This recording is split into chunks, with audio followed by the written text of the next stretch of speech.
Alrighty, hello everyone. How's it going? Oh, it is dark in here. Oh, and my water is low. Wow, I was not ready.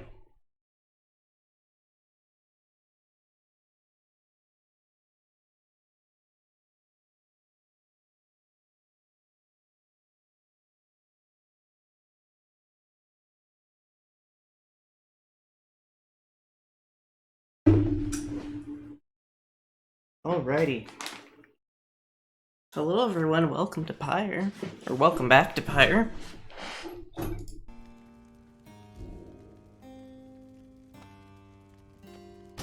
wonder how many rights there are in this game. I guess 8. Oh my derp. 1 second.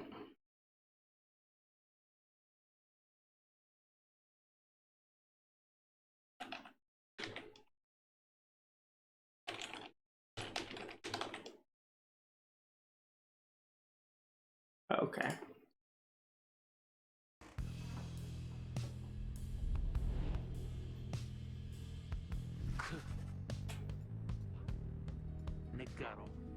Where did he go? Oh yeah, the Minstrel.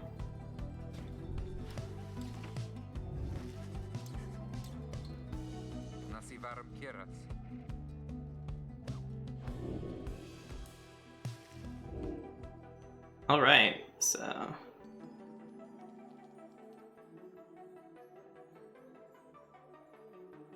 we need to go to... Oh.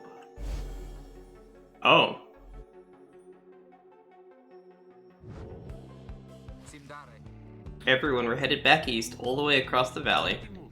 Where's the kind of high up, then? That's right, we have to risk it. If that minstrel guy doesn't turn up by then, we shall find him, on this night or another. They continue searching for some time, however the minstrel is nowhere to be found.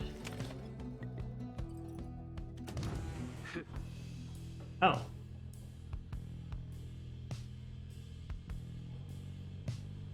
Bundle of 6 fans to sun hanging in the rafters. She believes it brings good fortune. After thwarted the fate rather decisively last night, you find Jodoriel off on her own. Since she wants to talk about your decision to exclude her from conducting the rite. Reader, you should know that I did not expect to be relegated to being a bystander in this. I respect your decision to exclude me in this case, though at the time I did not think that others would prevail without me.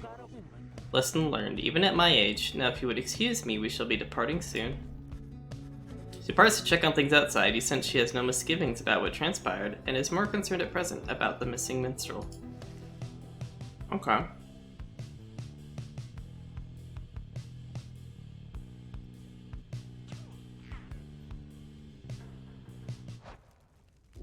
I don't know if I remember how to play this game. Move, air pass, shift sprint.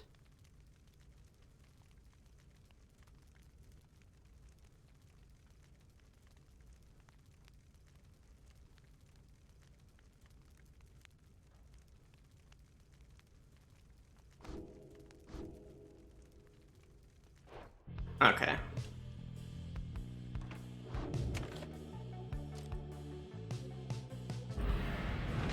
Onward. Still no sign of the lone minstrel, though Jodoriel tracks potential signs of movement east the same way you're headed. You consider where to search for him.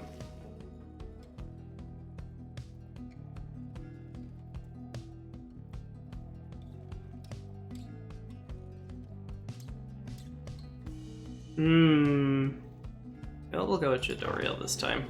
I'm gonna go through the Glue Hive.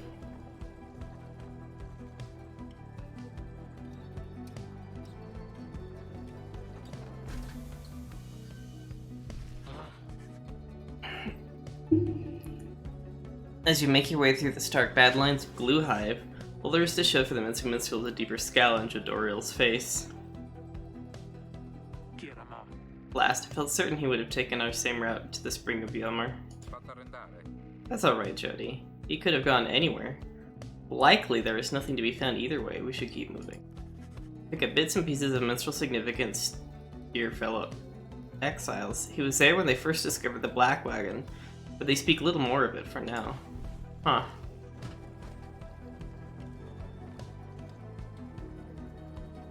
Just love the world that they've created here. Very colorful. And this is the Exile, so I wonder what the city's like. Stop the wagon. What? How come? Because of her. They're coming for us. We have to be ready, we have to. Does she mean what I think she means? I believe so. Fellow exiles scramble to prepare the wagon for whatever is out there. Once you help them settle in, perhaps you can learn more of the source of concern.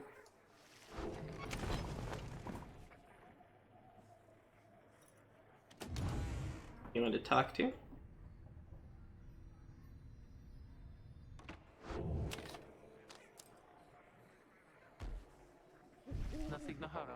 They're coming for us. They fear the Scribes. They fear the Scribes. I know they do. What's she talking about? What's going on? Howlers, lots of them.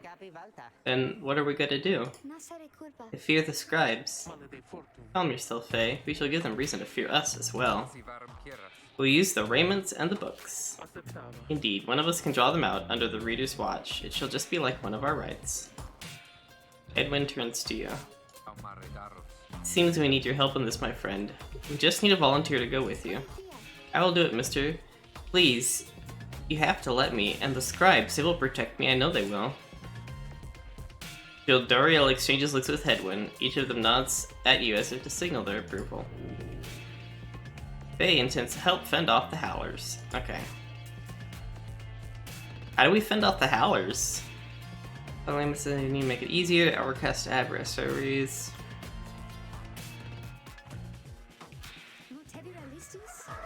Common sound, it means they're here. Oh, by the Scribes, they're here.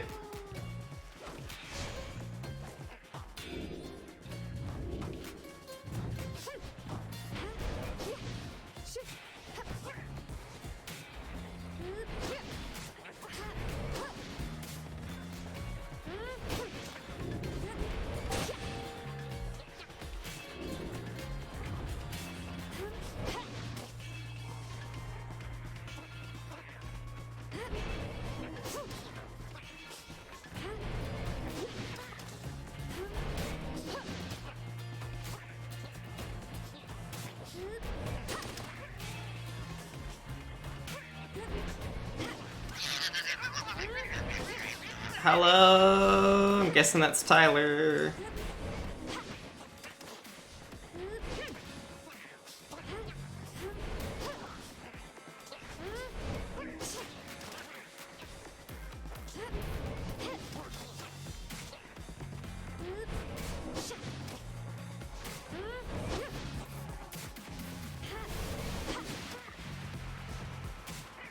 Twitch didn't update my game. Did not update my game? Oh, that is weird. I thought I had typed in Pyre. Update. Okay. More, I think there's many more. Oh, here they come, here they come.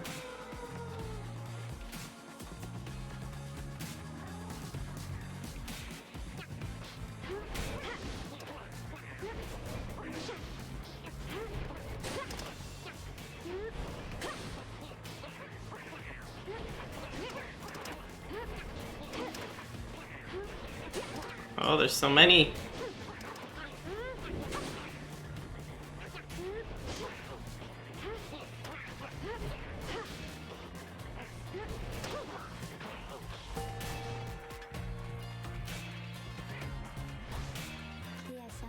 If we're now at last? It is. I think it is. Oh, those poor wretched beasts. Just then Faye spots something creeping toward her. Who? What? Hooray!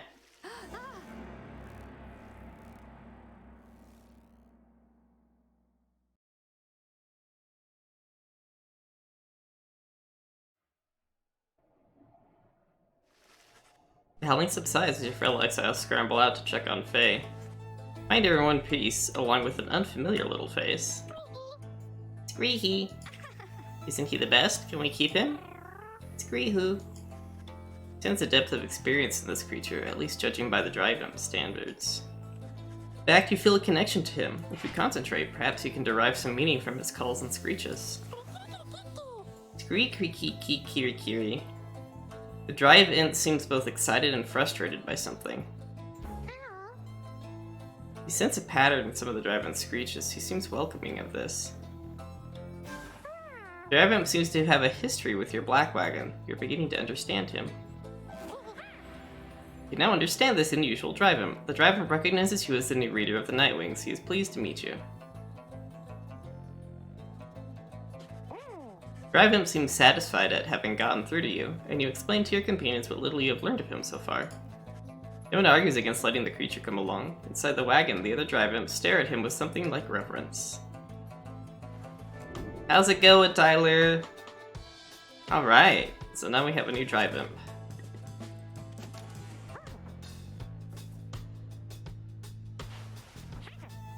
See that Olympus made himself at home. Rushes right up to you.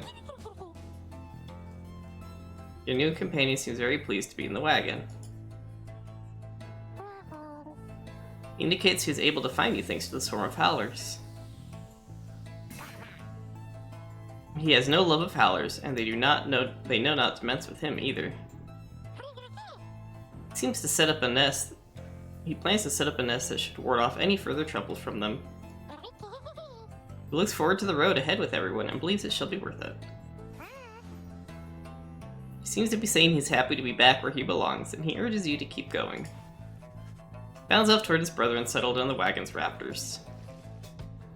Okay. Is he another... Okay, no, he's not another Sandra. What's the green mean?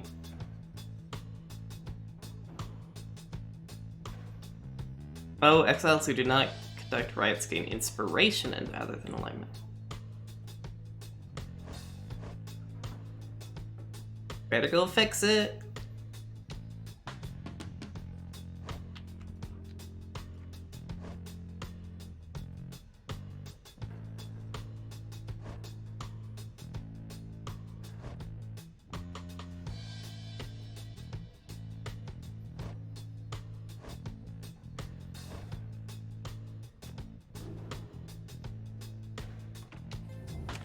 Alright, I guess let's continue onward.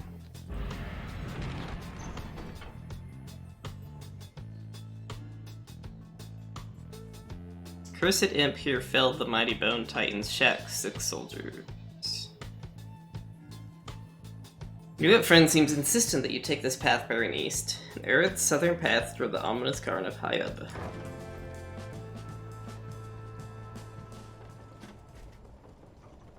Yeah, drive-ins power the wagon somehow. Headwind orders the wagon to a halt somewhere in the stark badlands of Yelmer Valley. Someone on the road, be careful everyone. The figure watching the black wagon from afar approaches, arms spread wide, although a hat and cloak conceal the figure's features. Then the imp reaches out toward whomever it is. Hey, Twitch likes me today. Hey, LDR, how's it going? Imp is very riled up at the sight of whoever is approaching, though in an almost joyless way. Tizo. Tizo's a venerable drive. Okay, so Tizo's the name of the drive-in. It's good to see you, and you found the others, even faster than expected. Imp called Tizo appears very pleased, though Minstrel turns toward the rest of you. Hello, we have not met, but I know who you are, or who you must be. I returned as promptly as I could. Have you walked with the Scribes themselves? Because I think maybe you have? Hello indeed. You had his word there when you took off. I should knock him back into his slumber. Did not aim to cause you much concern. As soon as I awakened, I had to notify my client that the Nightwings had returned. Your client?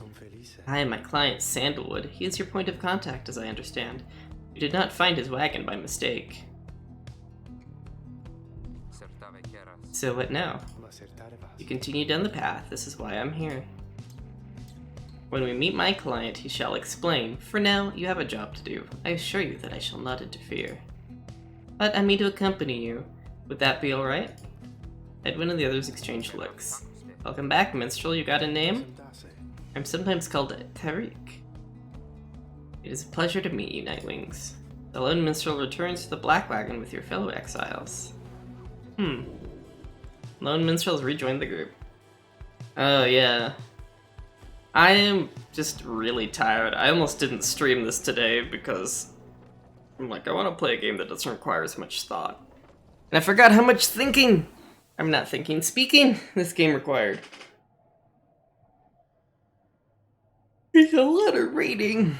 The Cairn of Haob is a foreboding sight. It is here that the next rite will soon to commence. Reader, if you have a moment, once we are settled on these grounds, I wish to speak with you in the wagon at your leisure.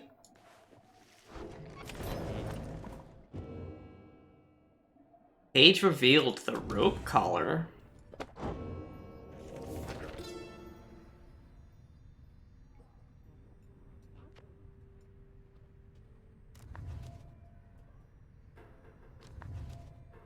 What's the new page? Baiting stuff in my throat, do blasphemous or binding Isaac or something else, yeah. I thought I unlocked a new page. Wait. How many nations did I scour in the name of Soli and Myrrh? How many countries fell before our spears and blades? Such questions mattered less to me with every passing victory. Our legion swelled across the land, and our dominion grew. The Emperor Soli and Myrrh paid all this little heed. He only tended to his personal affairs. Our legions relished the autonomy. We did not know that the Emperor cared nothing for his legions, nor his people. He cared only for that which was before him. One day he learned of such a thing as to bear fit his name and vowed to seek it out. The robe collar, in the words of Gol-Golathanian, the Master General. I knew it was a fool's errand, but my liege would not listen. Instead insisted to pursue a certain treasure, a celestial orb, freshly fallen from the heavens in the reaches of the downside. He would be a living legend if only he could grasp it, whispered in his ear by that Kylmer rope collar, his elder and most trusted aide. Would that I slew that man myself. His was a simple yet brilliant ruse to draw the Emperor farther still from his responsibilities and toward his greed. Thus did the Emperor begin an expedition into the Forsaken Lands. He insisted that he go himself.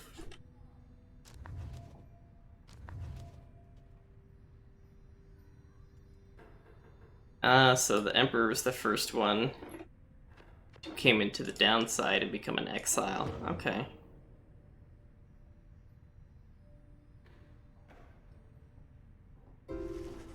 When Minstrel and his wife who chronicled the journey of the Nightwings through song, you didn't hear glimpses of your past experiences across the downside.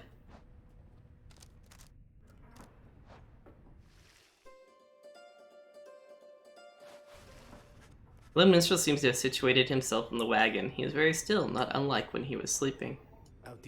Reader, I shall keep this brief, as you surely have a rite you must conduct. You have read something of the Book of Rites, which means you may know something of my nature. On the contrary, you know not what he means, but he soon senses this. Forgive me, for I spoke too soon. Suffice it that I have served the Nightwings for some time. Conduct the rites with glory, and you shall achieve what you seek. Lord Minstrel nods farewell to you and steps away. Didn't really help a lot. Pacing back and forth, checking surroundings, practicing his moves.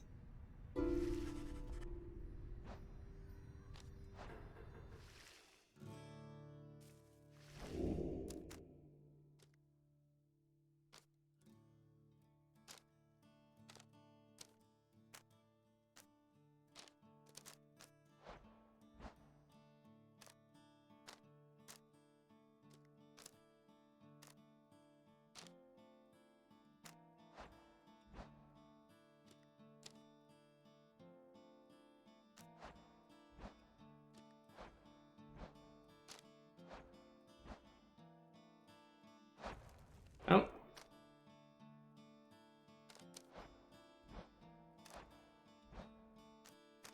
Oh no, I'm stuck in an interface.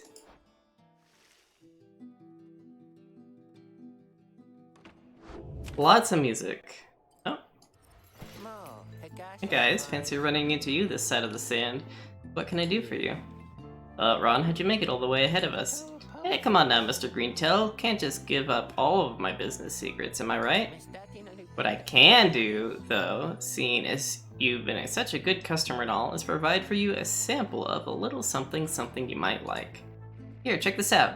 You brought that Mooncrest thinker for me last time. Why, I'm just thinking you could use this. I got more if you want. Received a pinch of stardust. Consumable item. Raises the rank of certain talismans +1. Dragon talisman to enhance. Okay, thank you, Ron. Interact with Ron to quiet him down.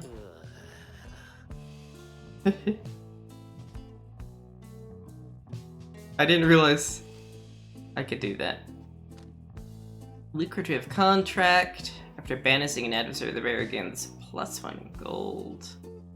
Works faster. Bonus damage.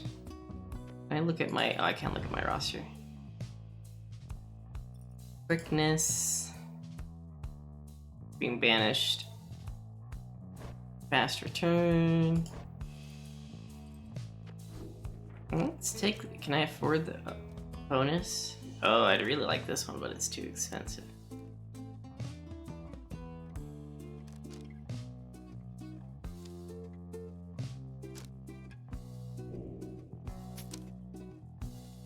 We'll buy another pinch of stardust. I know you're gonna like that stuff, guys. It's pretty woo, you know what I mean? If you want some more? Now, I know just the individual in his dad who can get it. Catch my meaning, yeah? Just stop on by some other time. Okay.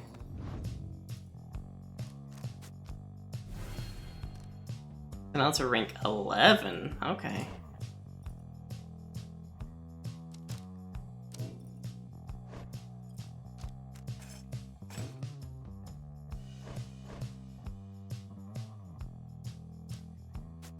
Let's try enhancing this.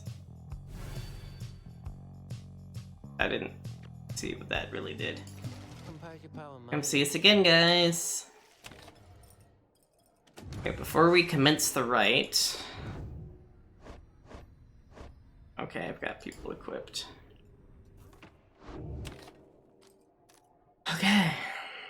If you reach Celestial Landmark, and soon will stand against your adversaries. Let's begin the rite. You and your fellow exiles gather around the sacred site known as the Cairn of Haub, anticipating the hour that the rites are about to commence again. All is quiet for a time, and then... From out of nowhere, charges in a gangly cur. He stops short and gives you a mighty sneer. That's Barker Ashpaws. Real piece of work, just don't make eye contact. Oi, well you look at this lot. Even got one of our own, consorting with the two-leggers. You're a disgrace there, mate, you realize? Good to see you, Barker. You're looking well. Didn't know you knew about the rites. Oh, I know about a lot of things, my friend. For instance, I know you're going to be very, very sad after we wipe the floor with you here. I don't do accents very well. Don't you know back you scratched to earn yourself a spot on the high and mighty Nightwings there, but I'm gonna make it sure all of you regret it, because why not? Sounds good? Sounds good. Sir Barker laughs away as his pack stumbles after him. You hear them howling and cackling as the stars above begin to glow. Commence the rites. I wish I could do accents. I think it would be fun.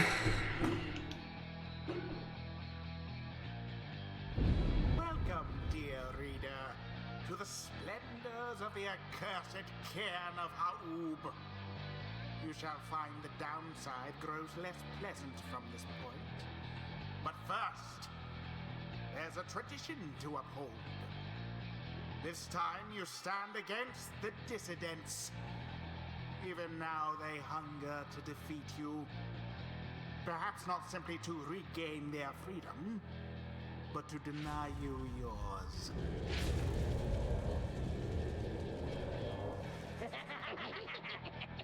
As the stars shine down upon you, the pack of curs you stand against this night continue hooting and howling. Oi, come on you lot, let's boil some blood. Then Rookie pulls you aside. Look, chum, I don't know how to say this, but I can't go against these guys. Just trust me on this one, okay? You sense he means it. You make a mental note to ask about his history with Barker whenever time permits. It's alright, Rookie, we can take care of them. Begging your pardon, but if you need another to stand at your side this night, I have someone here whom I would recommend. Do not be coy with us, Minstrel. Don the robes if you intend to stand with us. Oh, I did not mean myself. The rites are not for me. Let's instead infer into this little one. Creature wearing tiny raiments appears at the lone minstrel's side. Squee! Giza seems to be volunteering to take on your adversaries, the dissidents.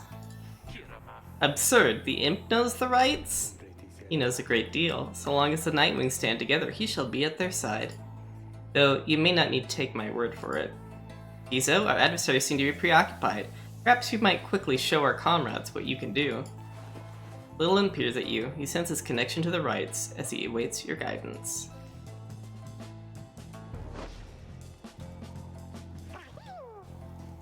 Giza seems excited to demonstrate some of his favorite tricks. Reader, influencing Tizu may take some getting used to. He is inviting you to try. Okay. Another joins your ranks, and a mere imp.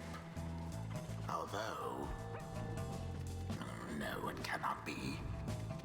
And we shall see what comes of this new partnership of yours.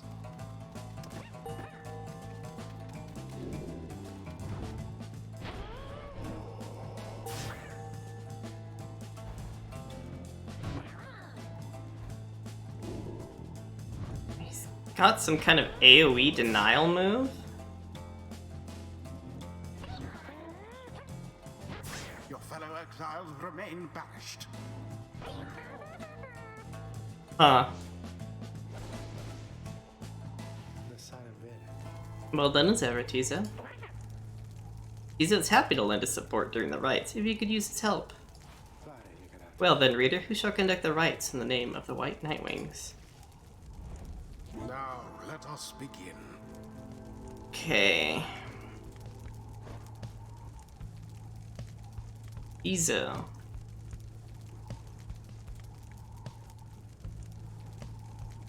Deals 15 damage. I kind of want to bring her.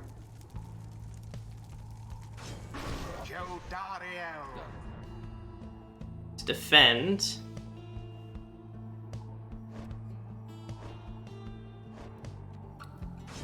Faye.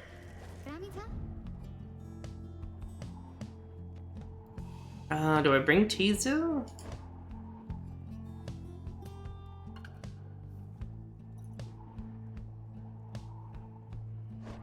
Or do I bring Hedwin?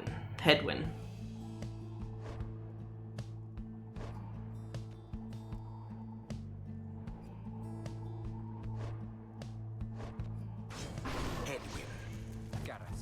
Very well.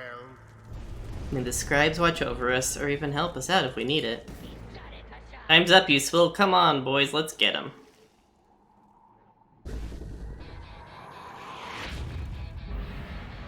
Commence.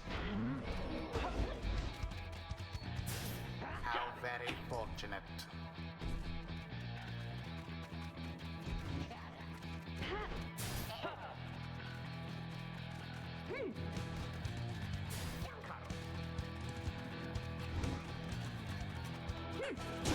A flame is stricken. Score! I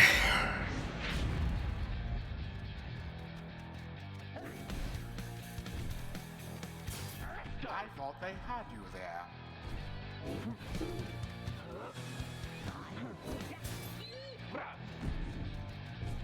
How do I switch again? Oh, space. Their flame has died a little.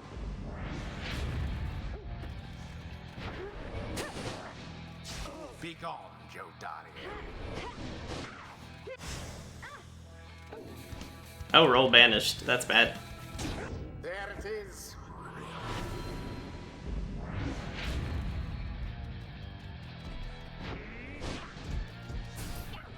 Now to the flame.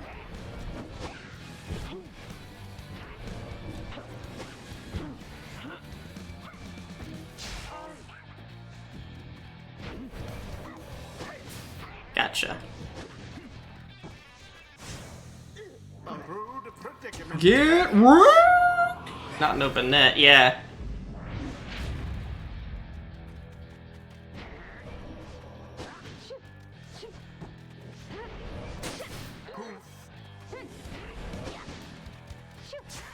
Oh, shoot.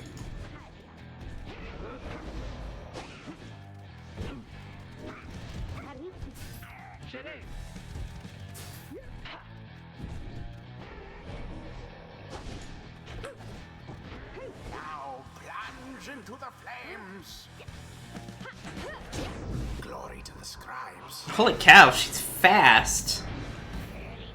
Alright, you lot, that does it. No more fussing around, right? My boys and me, we're proper angry now.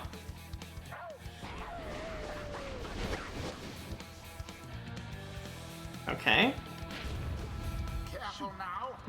Your adversary Barker there seems rather... Ah, shoot. Whatever shall you do against so fierce a What? How did he get through my aura like that? Maybe wanted to try bigger bird. Maybe.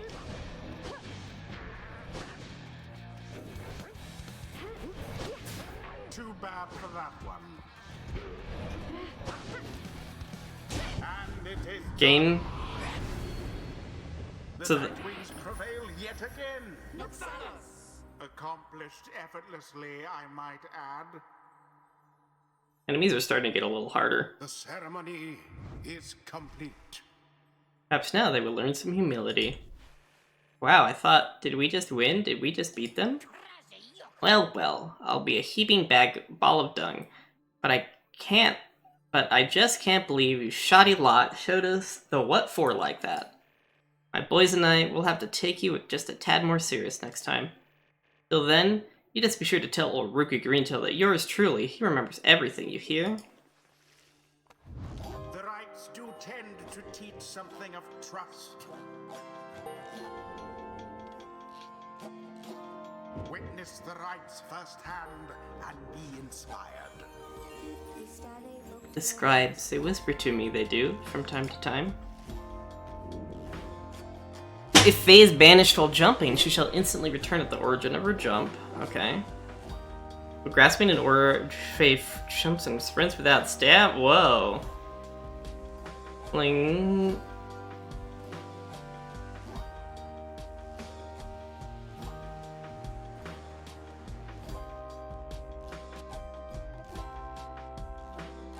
A brief charge time before Faye can cast aura is greatly reduced. Heightened reflexes. Tricks of the rope collar, right? Masteries enhancing a savage deftness and trickery.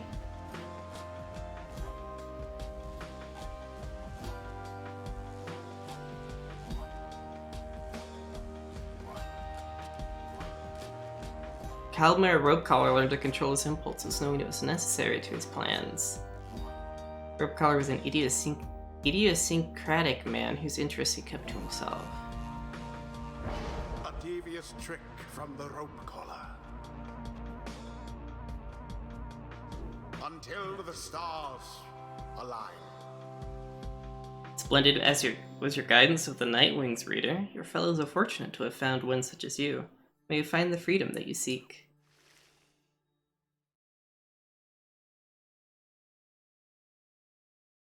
During the rites, textiles are instantly banished to touch an adversary's aura.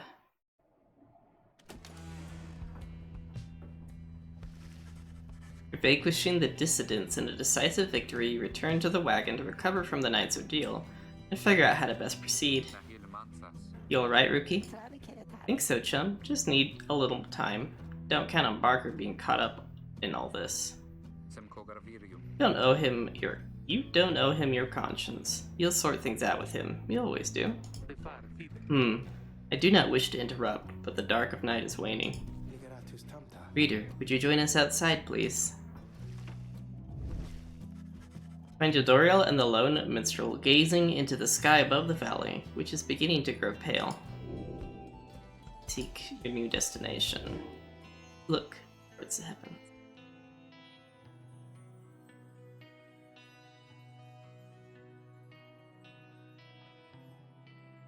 So it's 8 stars. The bog star burns bright over a fetid cavern in flagging hands.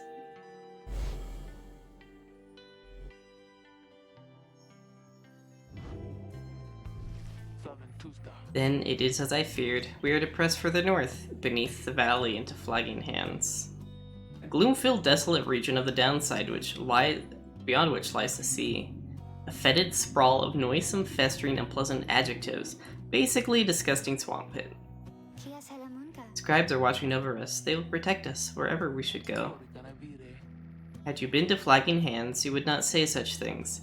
The Scribes have surely turned their backs on that place.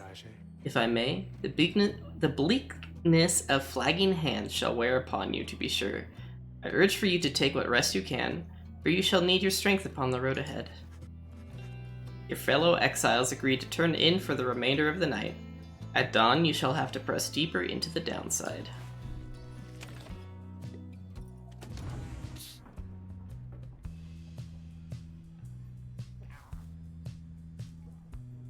What's up, Rookie?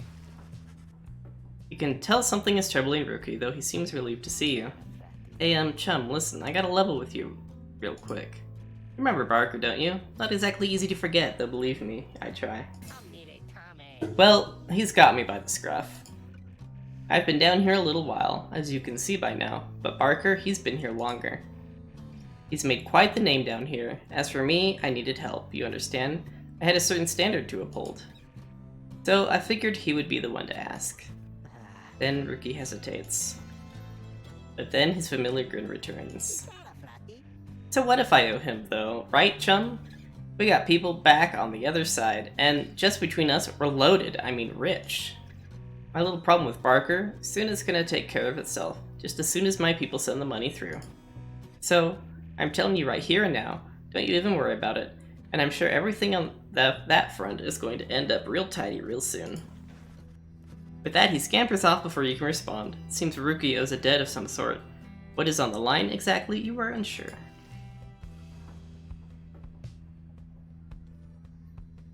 Does that update his bio?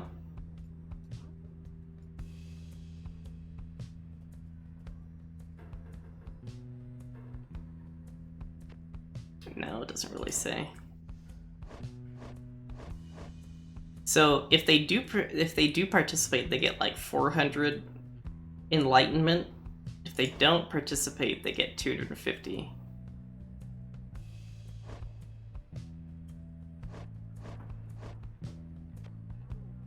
It's gonna take a long time to get up to 5.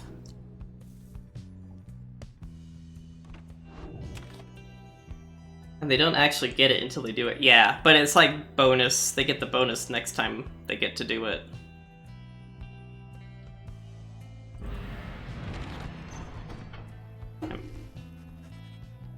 Come dawn, you find Hedwyn and Jodoriel assessing the current situation with the Minstrel. Are you most certain? Aye, madam. I make no claim the journey shall be pleasant, but it is necessary. Hedwyn motions to you as they continue talking. Seems we'll have some work to do once we arrive in Flagging Hands. Let's get going, soon as you're ready. Sooner we get there, sooner we can leave.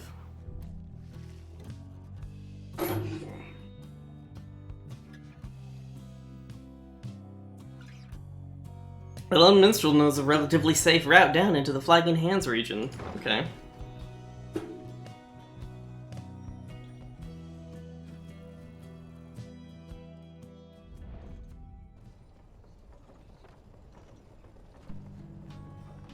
Doesn't look too bad. I wonder what it smells like. It always smells a little sulfury and gross.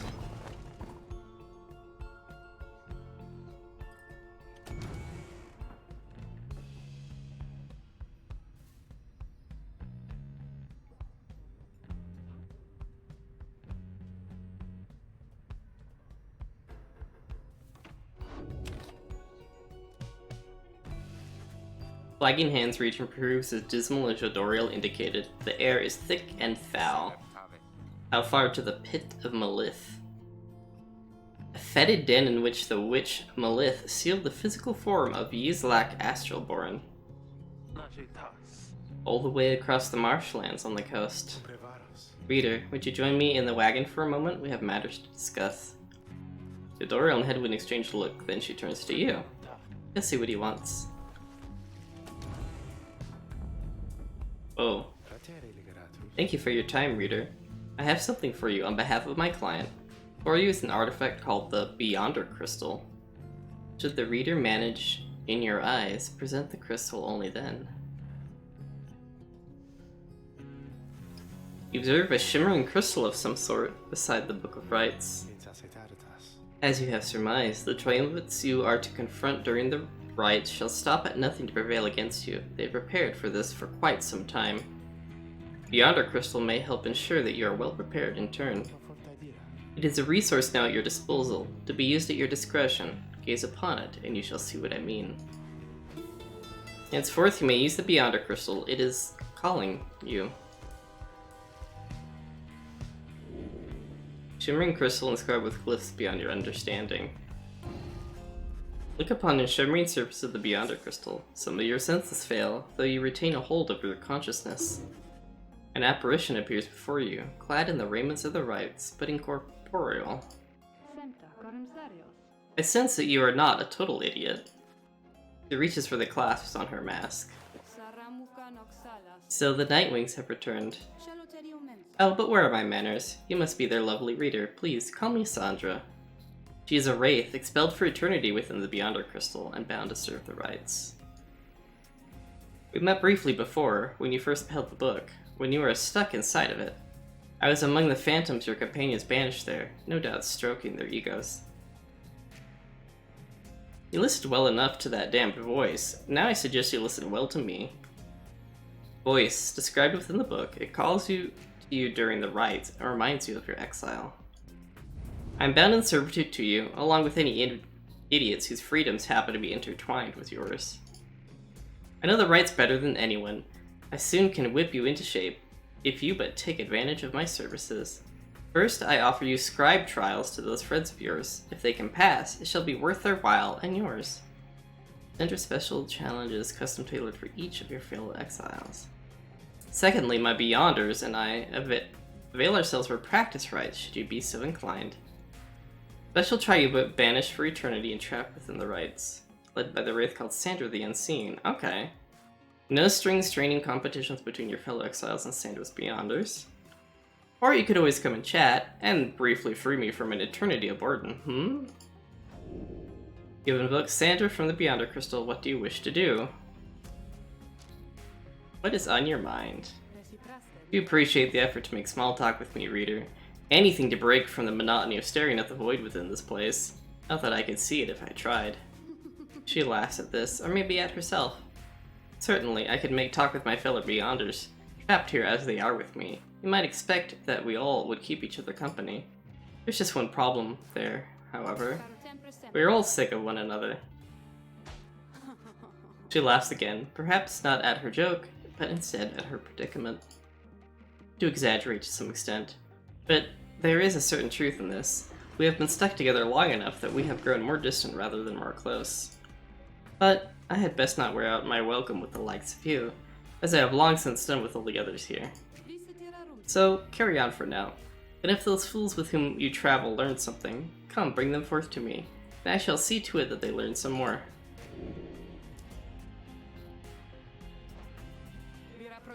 Eat, it looks as though one of those failures of yours is ready for a lesson in pain.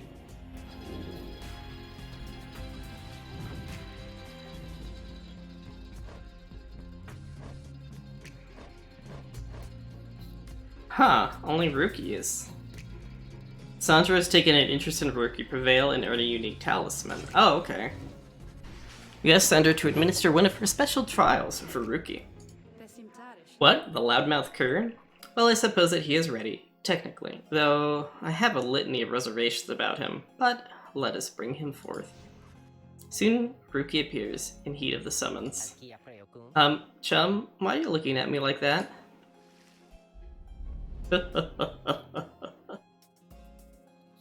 Furs such as Rookie Greenshell are exceptionally quick and nimble, though tend to deal less damage.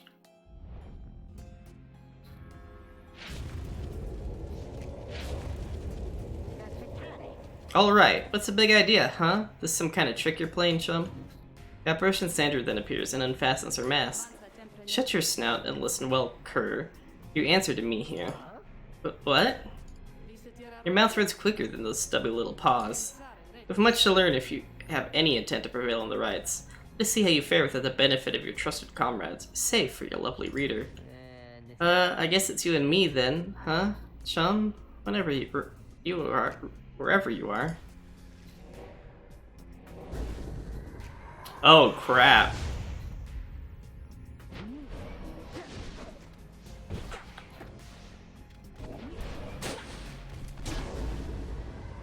If I hadn't cast it there, I would have been able to hit him. Oh, there's like these runes on the ground. Ah, shoot.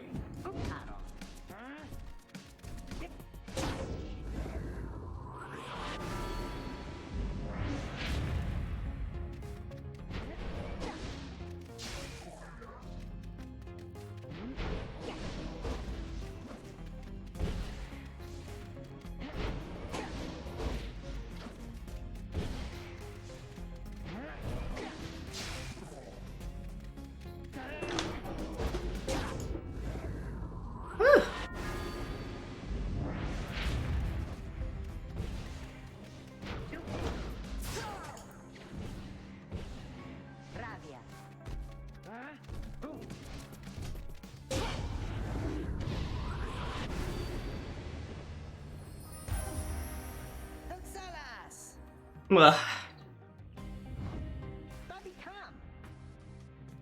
that is how we do it, right, chum? It is, and you acknowledge, likewise, that you did not do it on your own, despite having to face my demon friends all by yourself. You passed my test, Kerr. Congratulations are in order, both to you and to your lovely reader. Now, farewell.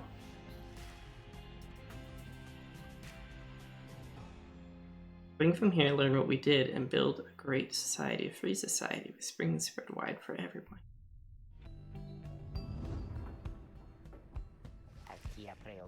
That Sandra kinda gives me the shakes. Know what I mean, chum? Hey, what's that you got? See, Yomer's Fang. Rank 5 Legendary Talisman. After Rookie casts his aura, it lingers longer than usual.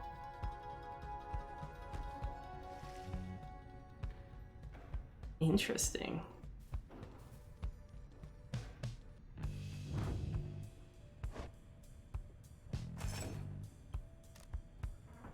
Gnashing his teeth and howling as with joy, the brazen alpha chief threw himself at danger.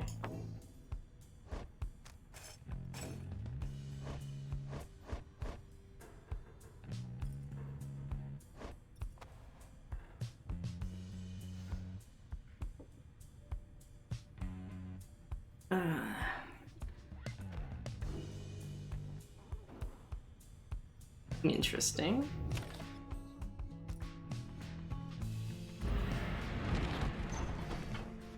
I find everyone is feeling rather miserable. Since just being in flagging hands eats away at one's spirit, only the Imptizo seems unaffected. Most of your exiles lost -1 hope for the next rite. Suffer alongside them. A moment, reader? There are several courses we may take through flagging hands. If you choose to prolong your stay, it may be worth your while. However, your companion's spirit shall likely suffer more.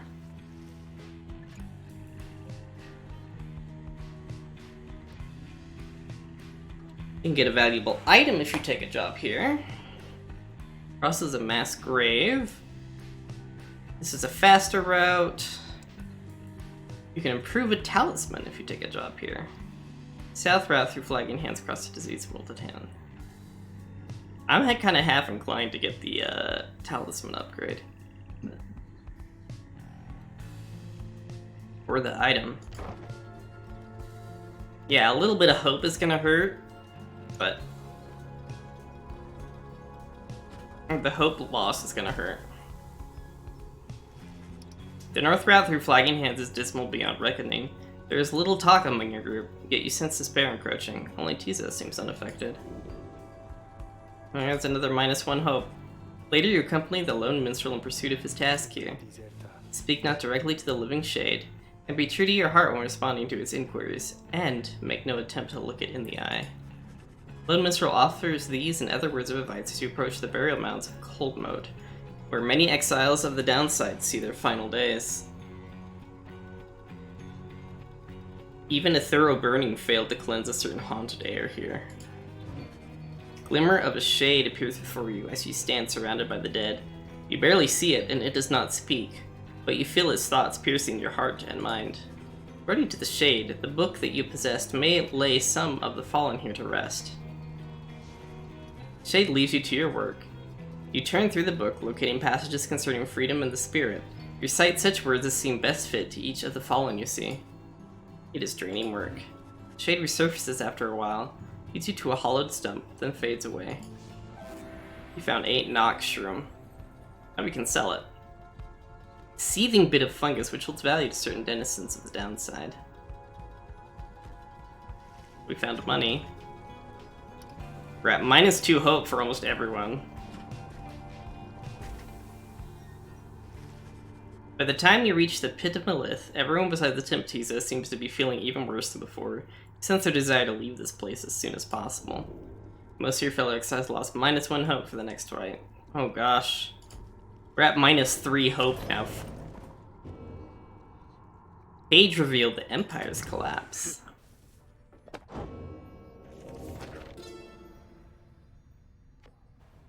It was not long before the Empire began to crumble. With my liege gone, his own country quickly turned upon itself. I must admit that this collapse had started long before the Emperor's disappearance. His decision to give chase after a myth had hastened the inevitable. All the while, the robe collar stood by, awaiting such a time as he could rule in my liege's stead. He would be our people's savior. His first charge was to organize a search for the missing Solium Myrrh. Warriors, pathfinders, and scholars heard the call and prepared to seek him out. Yeah, I need to take a real quick restroom break.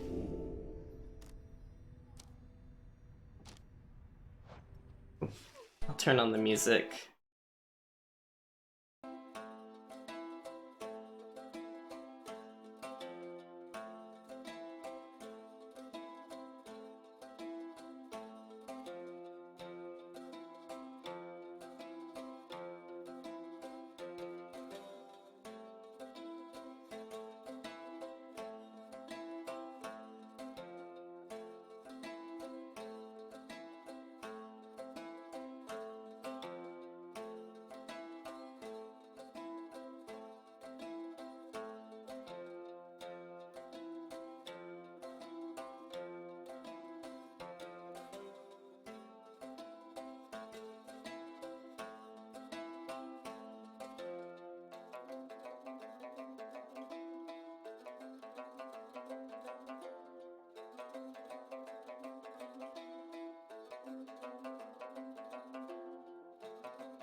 Alrighty, I am back.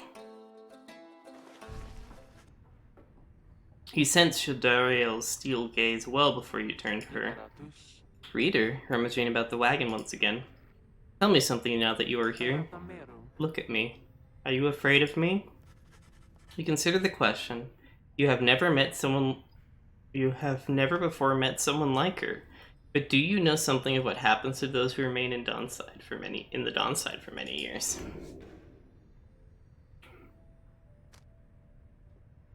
Wherever she might be getting it, you think it is best not to indulge her at this time. From what you know of her so far, you sense no need to feel afraid of her.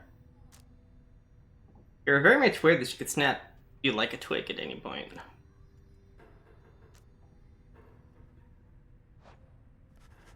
You tell her in a careful way that you have done your best thus far to not cross paths with her, and wish to stay in her good graces.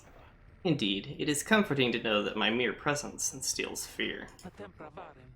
One day, perhaps, you too shall grow some horns, if you survive this place. That day shall put the fear you feel in some perspective. Now then, I shall go make my rounds. She walks away. You feel the floor of the wagon shake with her step. Doriel lost -1 hope for the next ride. Oops.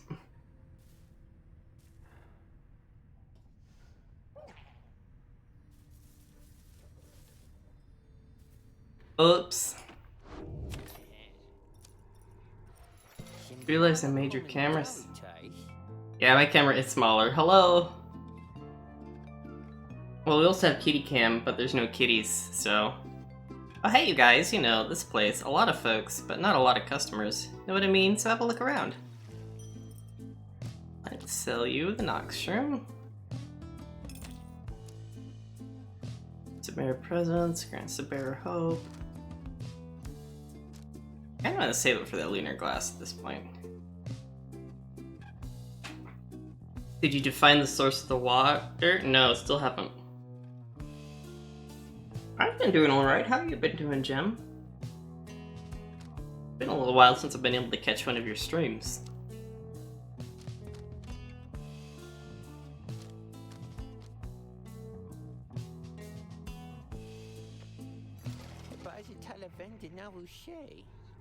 Doing okay? That's good. For my favorite customers? Yeah. Commence the rite. Been dealing with everything? Yeah, I hear that. To make preparations for the coming rite, you wonder if the stars above will even be visible through the dense fog hanging over the pit of Malith. Then... Hurrah! Isa seems to be very concerned by something in the vicinity. The little imp disappears in a hurry. Oh, is Tizo alright? He was so frightened. He was not frightened. He was issuing a warning. Silence, everyone. Take cover. Doriel makes quick note of several hiding places among the nearby crags and rotted husks. You wait. Something about the place dampens your senses. All you feel is a creeping doom. Oh, that's good. I'm glad to hear that. Then, from the shadows, a wreathing shape slides forward. Its hulking form draped in raiments. The shape stops. Slowly, its head turns from one of you to the next, each in turn. Wise of you to hide yourselves from us, little nightwings. You trespass on the resting place of the Astralborn. We shall see when the stars muster the courage to illuminate this place. The creature vanishes into the dark. After a time, your companions reconvene. That was a bog crone. Bog crone. Serpentine creatures native to the Commonwealth's southern bogs, widely feared. Though formerly part of the Commonwealth, the bog crones tend to keep to themselves. Indeed, that was the witch Udmild of the Withdrawn. Ancient witch with an unhealthy obsession for Yizlak, this Astralborn monstrosity. Oh boy. Isa makes clear that he has no love of Udmild.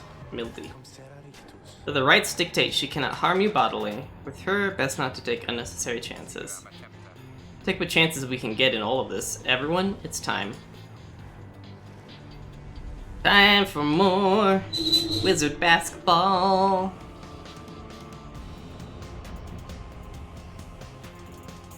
Where is my mouth?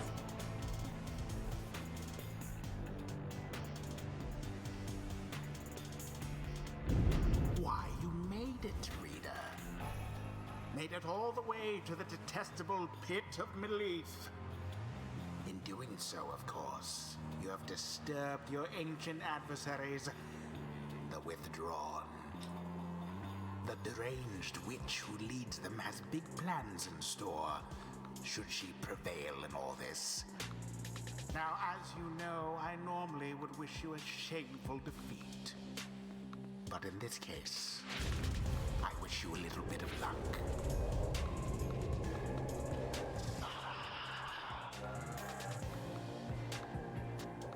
The crone Udmildy sees your companions gathered by their pyre. A little flame shall never warm you here, much less survive the night. Hear us, Islak, make the Nightwings suffer. Rookie trots forward from your ranks. Listen here, you old bag. You don't scare any of us one bit. You or your buddy Islak. Islak. In death, the astral born yet feeds upon our world, unsated by its own. Now, we doing this or what? The question hangs in the air for longer than is comfortable. Does not seem to have drawn Udmildy's attention, however. Ruki begins to squirm a bit. Then Udmildy moves her slender fingers to her mask. Oh, foolish. Islak shall grow. Islak shall grow. Islak shall grow. He shall consume ye, ere your little flame has died. That we shall ensure. Udmildy slides off toward her followers. Ruki remains motionless for a time. Whoops.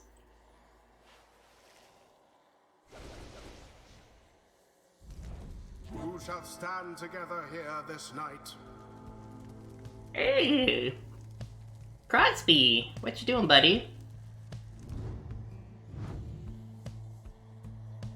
Crone. Fires at Oregon website launched this.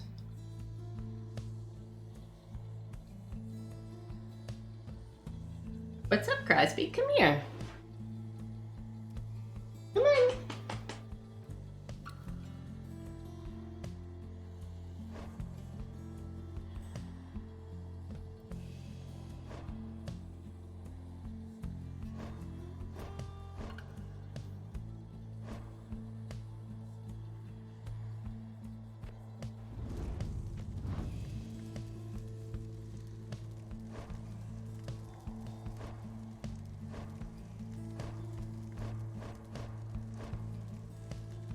What's wrong, buddy?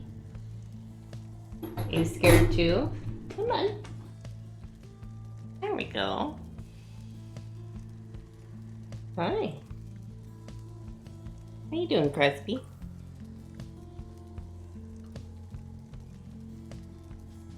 Oh, sweetie.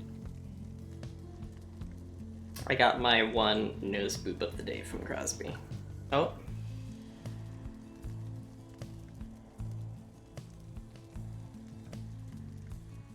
Choose. Whoa, calm down, I'm petting my cat. Let's see here, who should I bring?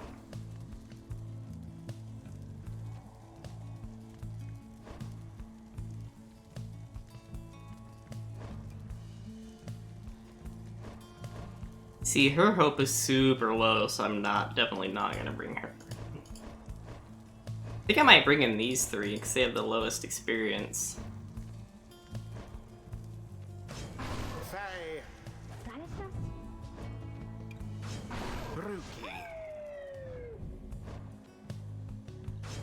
Tizo. It is done.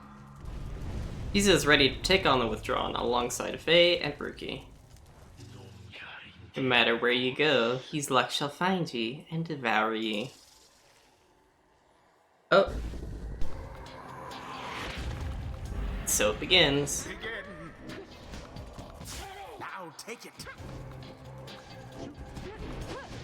Banished in an instant.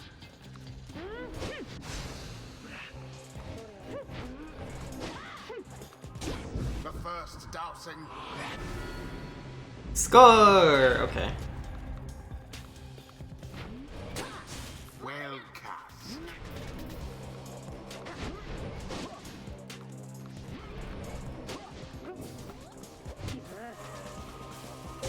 Resplendent.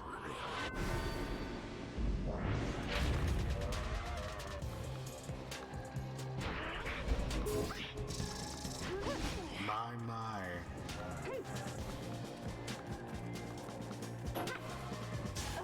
Oh shoot. Wait, where's the orb at? Oh shoot! They're righteous.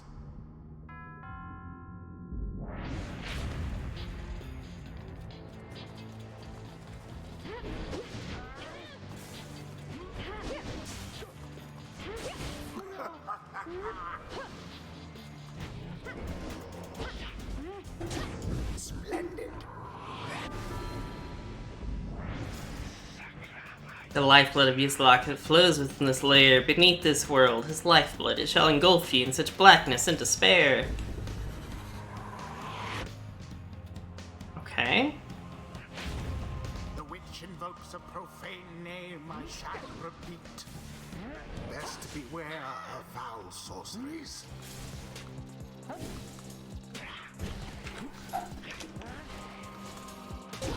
Glory! What's up, Crosby? Your victory is at hand. A banishment.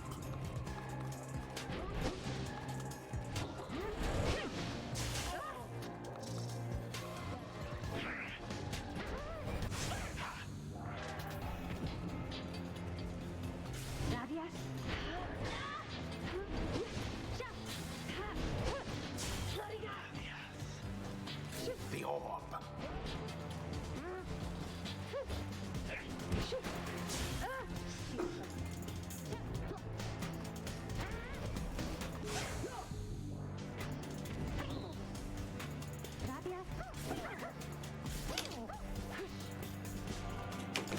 Get out, Tizo. Oh, you poor Nightwings.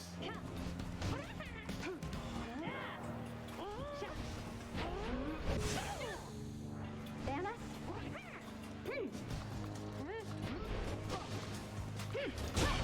Oh. it's done.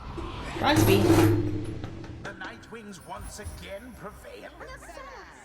Their adversaries proved no match for them. Thus end this night's proceedings.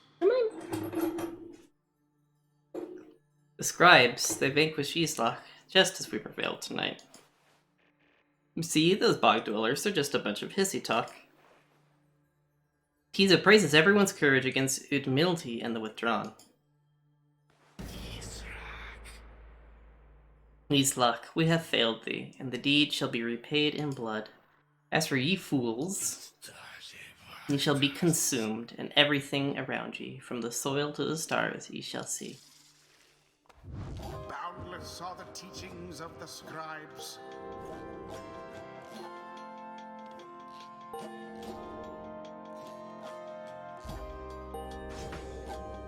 Enlightenment seldom avails itself to simple imps. Tiza feels solemn respect for the rites and all their myriad complexities.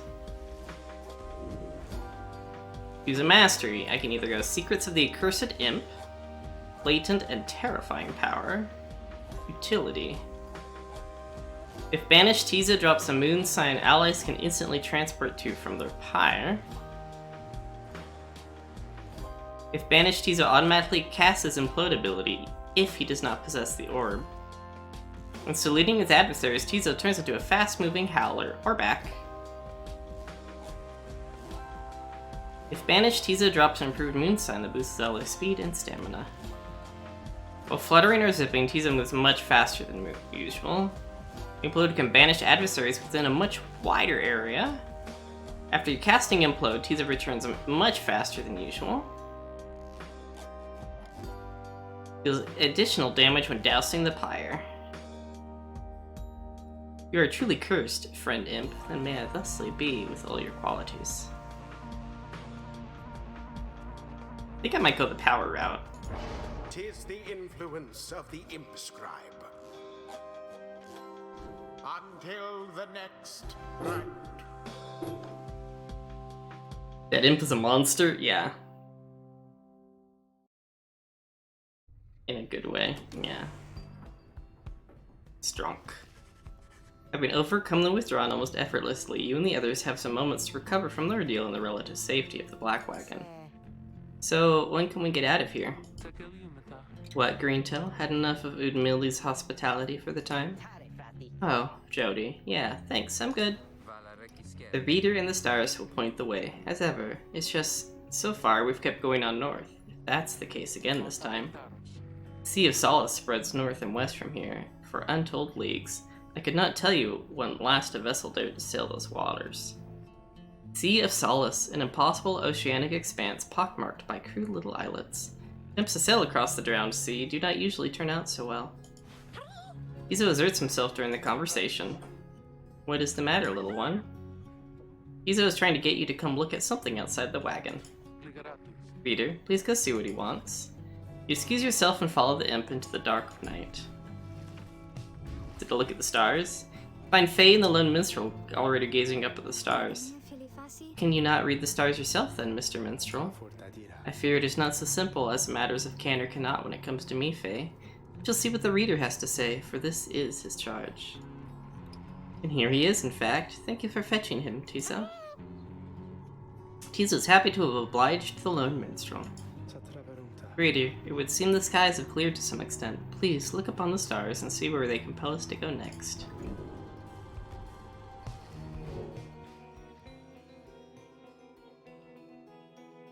Over here. Hilmer.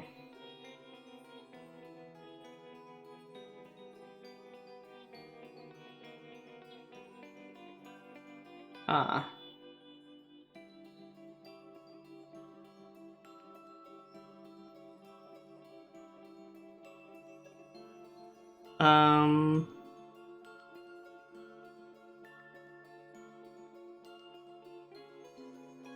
Horus, the Azure Star. The Azure Star burns bright over the ruins of a lost frigate in the Sea of Solace. Oh boy.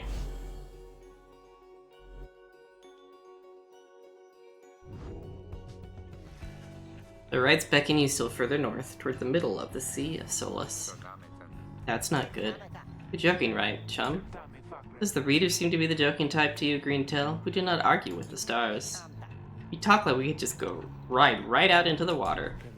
Pardon my interruption, though. Perhaps we can. Hey, what? My client, Sandalwood. He has a way of anticipating such eventualities. West of here lies a place called Big Birdtrude's. The proprietor is an old companion of his. She may be able to assist us. Small bog dwellers outposts at the edge of the sea. All sorts of contraband used to go without here. Some of it fatal if touched or inhaled. Oh, fun! Edwin's smile returns. Feels like our best shot right now. Let's pack it up and move as soon as possible.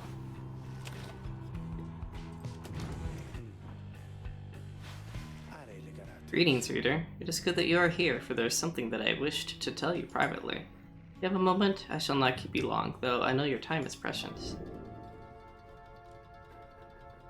Okay, tell me about the rites. You bid him to continue, and make clear your interest in whatever he has to say.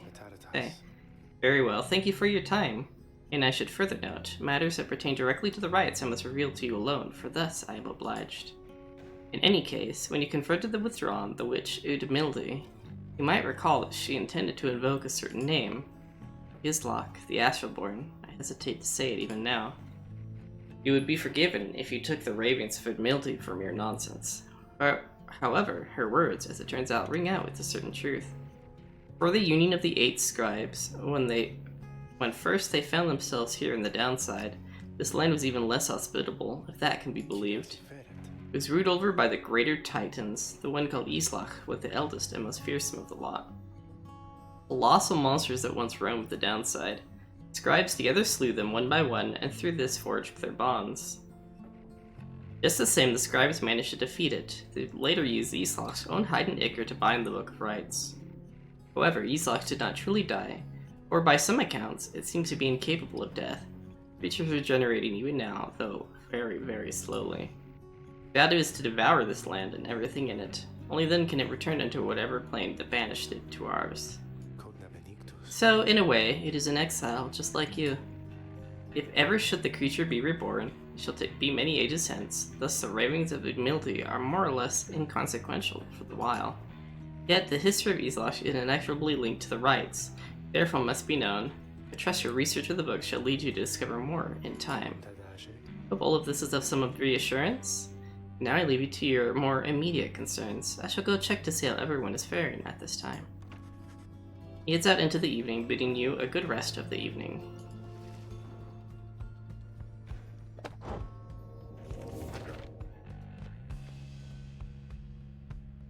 Man, if there's this many chapters, this game's gonna be really long.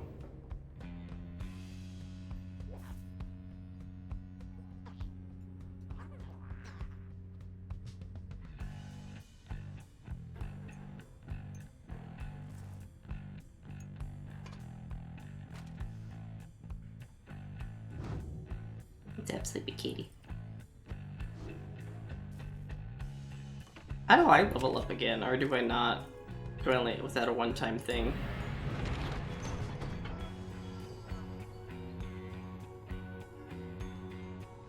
Lone Minstrel says someone here can help you. Pursue the star across the sea.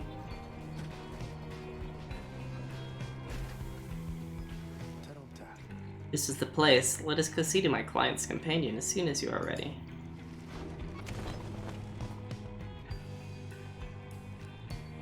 Seek Big Bertrude. Big Bertrude's is a sickly gathering of bog dwellers who stay within shadows. Yet you can feel their eyes surveying everything. The lone minstrel steps forward. Sandalwood sent us. Those words are enough to make the bog dwellers snap to attention. They emerge from the mud and dark and begin inspecting your black wagon with their strange tools. One of the bog dwellers slithers forth. She is larger than the rest and leaves no doubt that she commands the others. Thou speakest the name Sandalwood. We would know his whereabouts. Reveal them to us. Good day to you, Big Bertrude. It is a pleasure to meet you at last, for Sandalwood always spoke highly of you and your handiwork. He did he? In turn, we know who thou must be. Yet thou speakest of the past. Sandalwood, doth he yet live? Speak plain and quickly. Be quite frank with you, madam. I do not know for certain, for I have been apart from him for some time, carrying out his will. Though I have every faith that Sandalwood lives. As for his current whereabouts, I am sure that he awaits us somewhere near Wakingwood, beyond the waters. The path to the sacred Mount Allodiel lies far beyond these suffocating woods. A labyrinth of forest on the western half of the Black Basin, if you know the way around in it. Can I shift a little bit, kitty? We wish to seek him there, though, as you can see, our wagon is ill-suited for the task.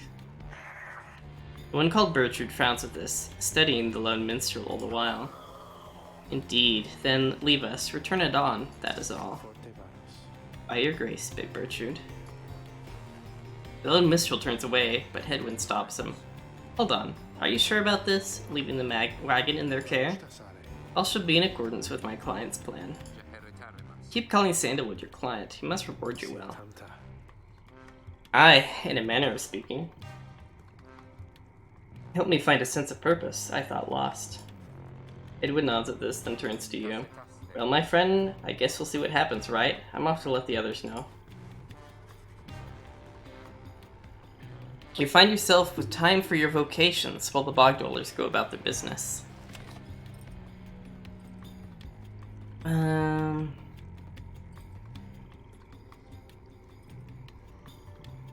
I could go for gold. I could mentor someone. Having gleaned knowledge from the Book of Rites, you can impart some of its teachings. As each exile's path through enlightenment is personal, you'll have to mentor them one at a time.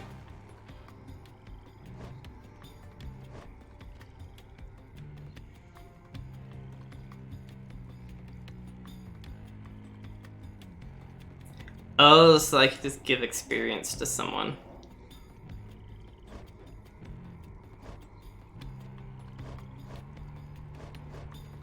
I want to give it to Rookie.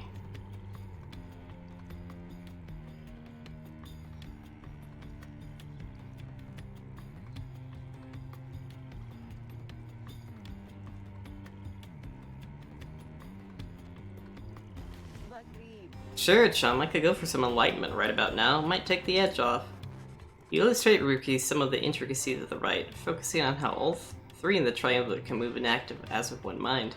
since he grasped some of the concepts. Oh, wow, okay. Faster, stronger, and a little better looking too. I mean, is there anything I can't handle?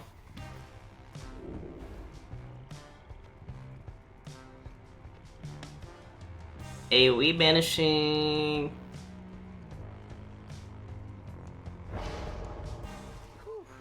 Ooh, I got to hand it to you, chum. That book's not quite as boring as I thought. I better go lie down.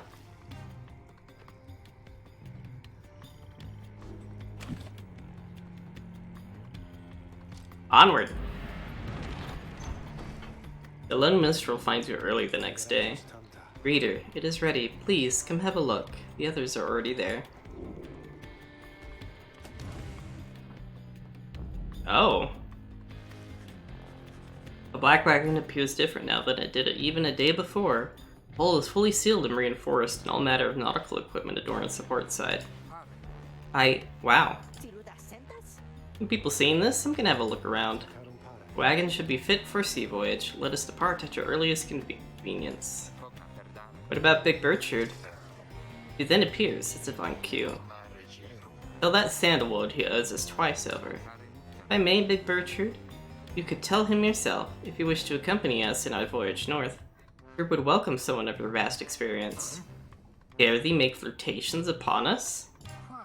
No, enough. But, should ye see that sandalwood, tell him also to come and visit again. Now, be gone from here, and tell no one what that we were paid in favors. She slithers off without another word. Soon, the lone minstrel breaks the silence. We are fortunate that she assisted us, but we should go. Just as she said, I know the navigational controls and shall explain. This is so exciting. I don't know how to swim. Isa seems to share Faye's enthusiasm for heading out to sea. I'm beginning to feel ill already. Your black wagon became seaworthy! Let's set sail! Before she left, Big Bertrude shared knowledge of a current that should draw you out to sea.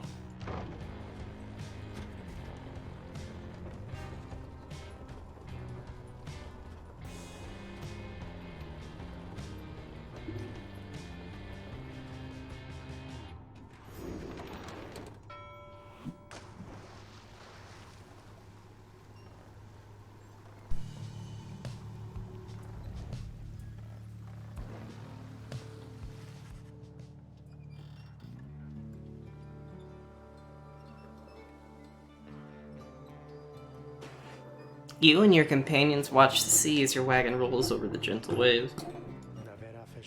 We have crossed into Worm Gulf. I hope that all of you are acclimating well. The tempestuous Sea of Solace lies beyond this death-still body of water.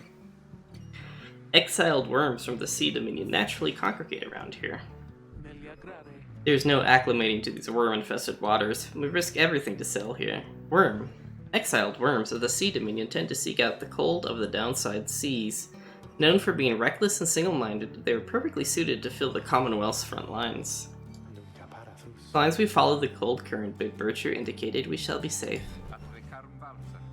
If the next ride is in the middle of the sea, how will our adversaries meet us there? They shall find their way, as we find ours. It is all part of the Scribes' design. Now, reader, please confirm the next point on our sea journey.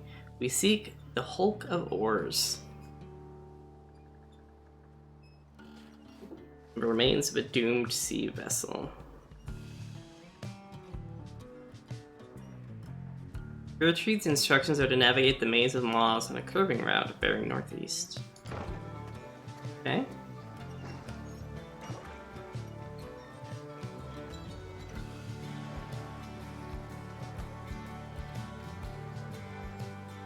I just love how pretty these backgrounds are.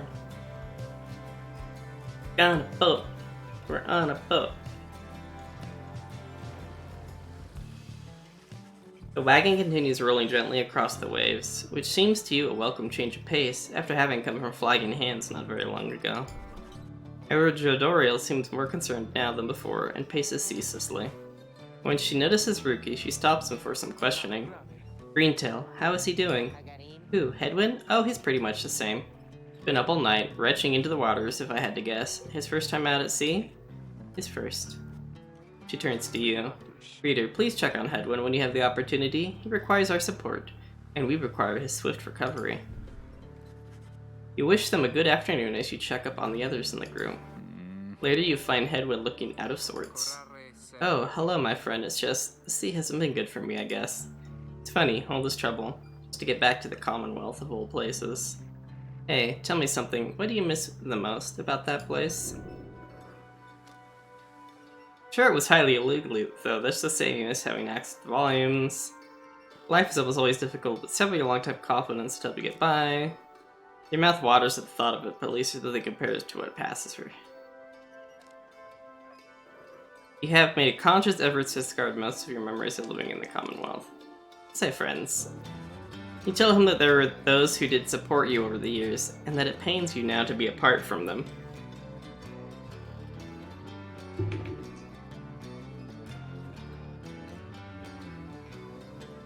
Wait, is that Crosby? I think that's Crosby. No, that's the other side of the table. But that's Crosby loafing on the ground right there. He's being kitty loaf. Yeah, I hear you, my friend. There's someone I miss terribly back there myself. I'm sure that when you make it out of here, your loved ones will be waiting. Anyway, I'll be fine, I think. Thank you for checking up on me. Since he wishes to be alone, there's not much to be done for him for now. His Hedwyn is too ill to conduct the next rite. May he get well soon. I am sorry for my interruption, reader. Please again confirm the next point on our voyage. To the Sea of Solace.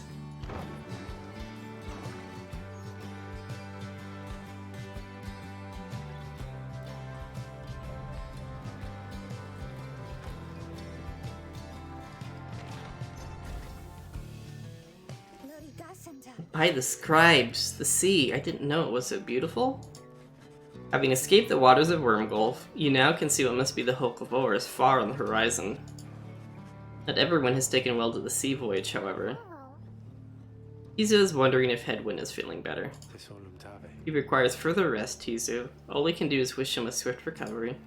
Reader, sir, from this point our voyage must diverge from Bertruth's instructions. Please consult with your companions about which course to take.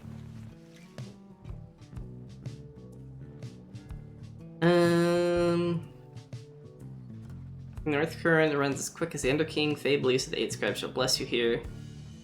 Tisu wishes to fish for something tasty here. I think we have to go with Tisu.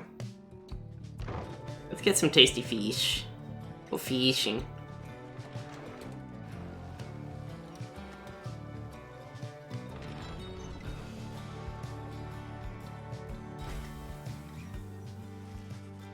P is peaceful for the most part, save for the occasional strange shimmers beneath the surface.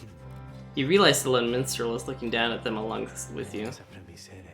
The shapes down there, some must be worms of the Sea Dominion cast into exile. You understand they tirelessly fought the Commonwealth's wars, having grown weary of their own. They must make worthy adversaries.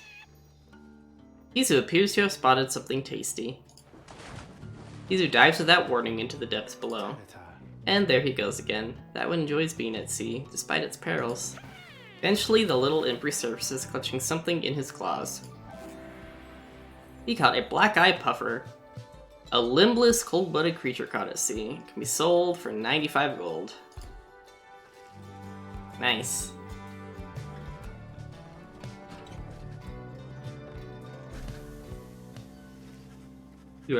At last, you arrive at the Hulk of Ores. You're journeying across the sea. It seems the next rite is to commence here soon, though there's no sign of your next adversaries yet. Page revealed, down the river.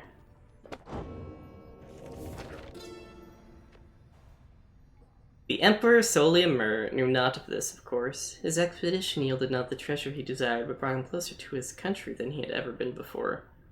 As he traveled down the river Sclorian in pursuit of greed, he found instead an inkling of shame. He saw the sunken faces of his people, heard their words for him. In time, he could not ignore it, and it proved more than he could bear. The river finally claimed him, his belongings, and his retinue. Once the people heard, I understand they cried with joy. Perhaps he ought to have perished, but the mercy shown to him, I think, is what transformed him.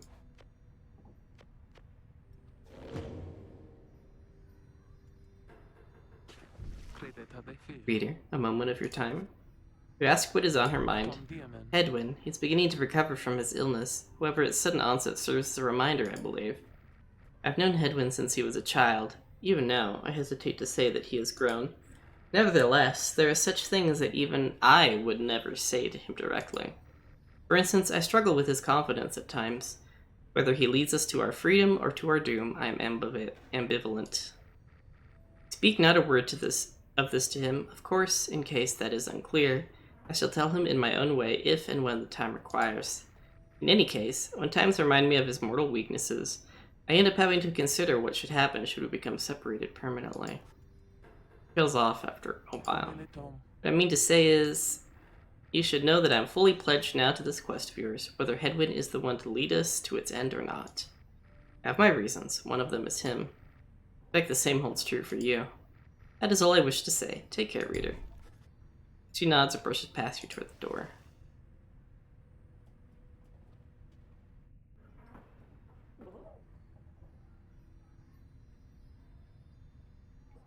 Oh, the fishy that we... Oh, we could either sell it or keep it in here as a keepsake.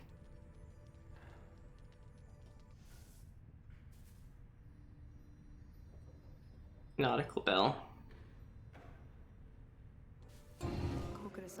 Beginning to wonder when you would return. There is an undulation I have sensed, reader, which means I think that your black wagon sells the seas. Am I not right? There's a fish in the bird's nest. Yeah, it's Tiza's little toy thing. Of course I am. She laughs at this, or at herself perhaps. I scarce remember the sea. It has been a little while since I bathed in it, you understand. My memories of it are wistful, nonetheless. Although if I remember correctly, the Sea of Solace is a disgusting mockery of the Emerald Seas next year to the Empire.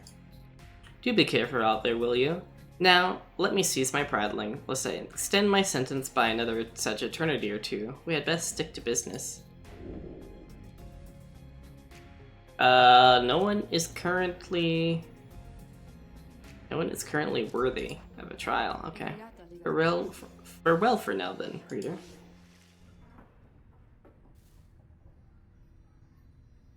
Yeah. It's Tizo's plus fish. Fishy fishy. Hey you guys, funny running into you out here right in the middle of the drink. Know what I mean? Not a lot of customers today, so have a look. I'll give you a good deal. When aura casting raises the bear's maximum range. Some more stardust. Well, that's only costs 3. Oh, dash of stardust. That's worth this plus 2.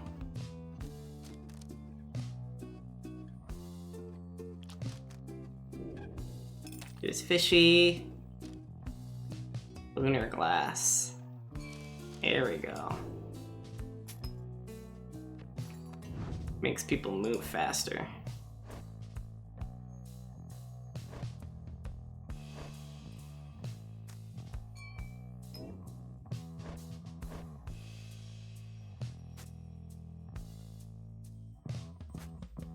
Can I upgrade this?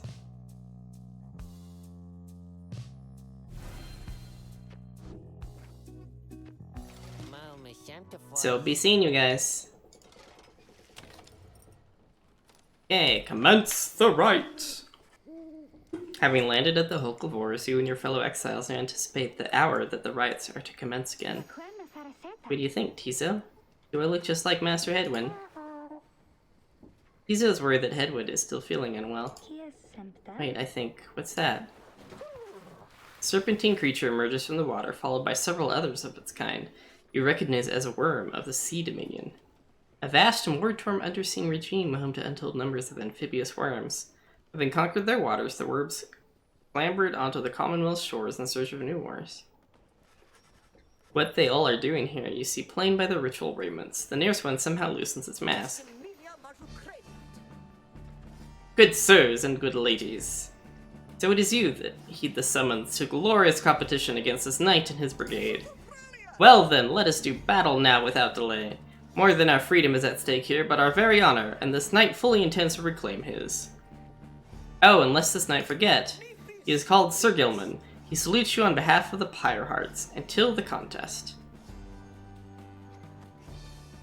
The once proud knight of the Sea Dominion on a self-made quest to regain his honor.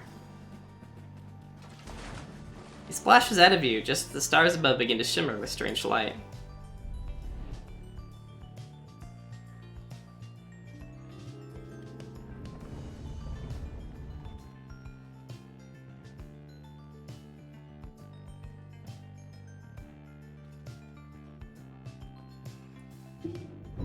Relentless, aren't we, reader? Even the vastness of the sea was not enough to thwart your coming here. Unto the hulk of Orus. You would be wise not to underestimate your adversaries here, despite their pitiable look. I am, of course, referring to the Pyre Hearts.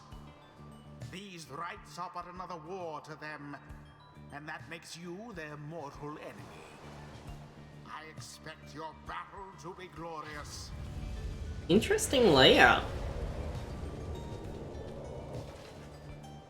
Your fellow exiles are gathered on the rotting deck of the Hulk of Horrors as your adversaries clamber into view. Rookie paws up to them. Say, what are you worms even doing here? Can't you just swim back to the Commonwealth or the Sea Dominion, or wherever it is you're from? Aha! An excellent point. Seems then that these adversaries in the right are clever, wouldn't you say, sire?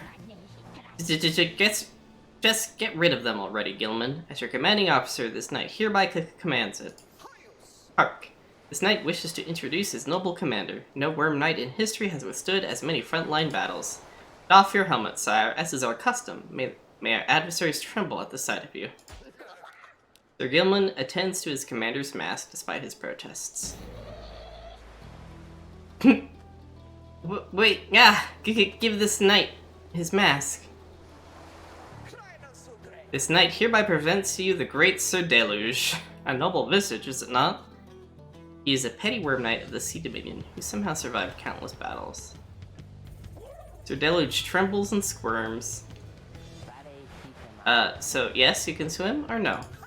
Ah, of course we knights can swim. All knights of the Sea Dominion can. But we are exiles in this land, same as ye. We can swim, 'tis true, but 'tis similarly impossible to swim back up the river down which we were flushed to end up here. Nay, there is but one way to return. Silence, Gilman, and nobody cares, but back to your post. Sir Gilman hesitates, but he does as he is told. This knight knows who you are, Nightwings, and he is not afraid of you. He somehow climbs back into his mask and coils up to his full height. Now, on guard! The exiles of the Worm Triumvirate take their positions as you focus on the Book of Rites. Reader, Hedwin's illness means he cannot help us here. He shall be counting on us. Who shall conduct the rites? I'll choose Jodoriel. Jodariel. A rookie. Bird. Do I want to bring the bird?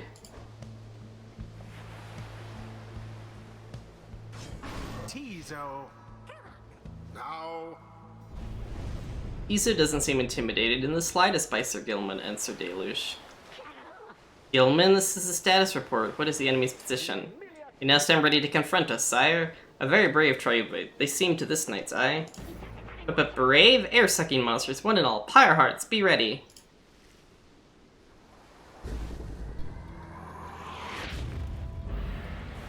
Begin.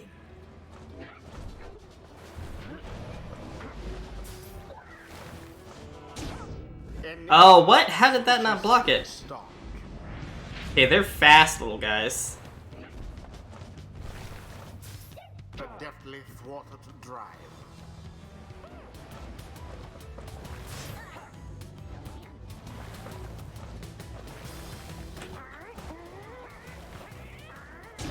Deliverance. So I could just like fly across. Fires now burn with the gain strength. Quite the close call there, no?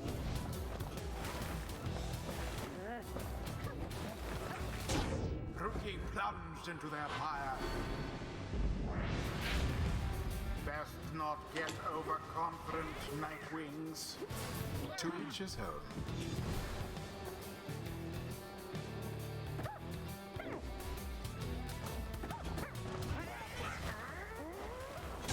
The fire of resolve.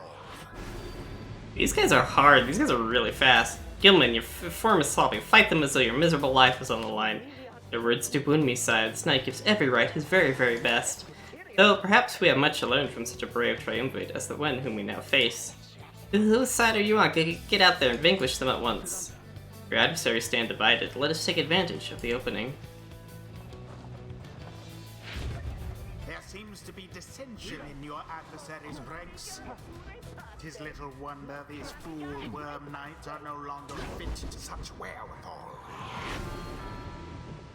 I think if I... Tis nearly ended. Huh?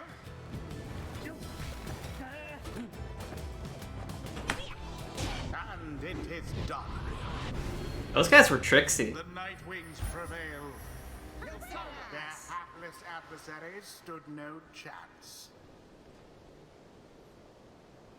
The right is ended. I expected more from the Worm Knights of the Sea Dominion. Those worms were quick alright, but Rookie Greentail's quicker. Giza is very pleased to have prevailed against the Worm Knights of the Pyre Hearts. Bird has a dirty trick of being able to fly away. Yeah, the bird could just fly halfway across the map. This knight commands you, noble Nightwings, gloriously fought, indeed, and this knight shall wistfully remember this defeat until the end of his days. Silence, Gilman, this is all your fault, and now consorting with our enemies. How dare you? This knight was but attempting honorary compliments, sire. Is it not in accordance with the rights to praise one's adversaries on a worthy outcome? Ooh, worthy? This knight will not show you worthy, you miserable little minnow. You are a failure, Gilman. Now get from this knight's sight. I'm a little tired of this, sideshow going on. Oh, thankfully it's over. What stirs now in the hearts of all these exiles? Focus, training, prowess, the path toward survival on the blood border. These rights make similar demands of us. The northern edge of the Commonwealth is a flat and vulnerable expanse. The Highwing remnant seized upon it at every opportunity to cover it from the cover of clouds or darkness.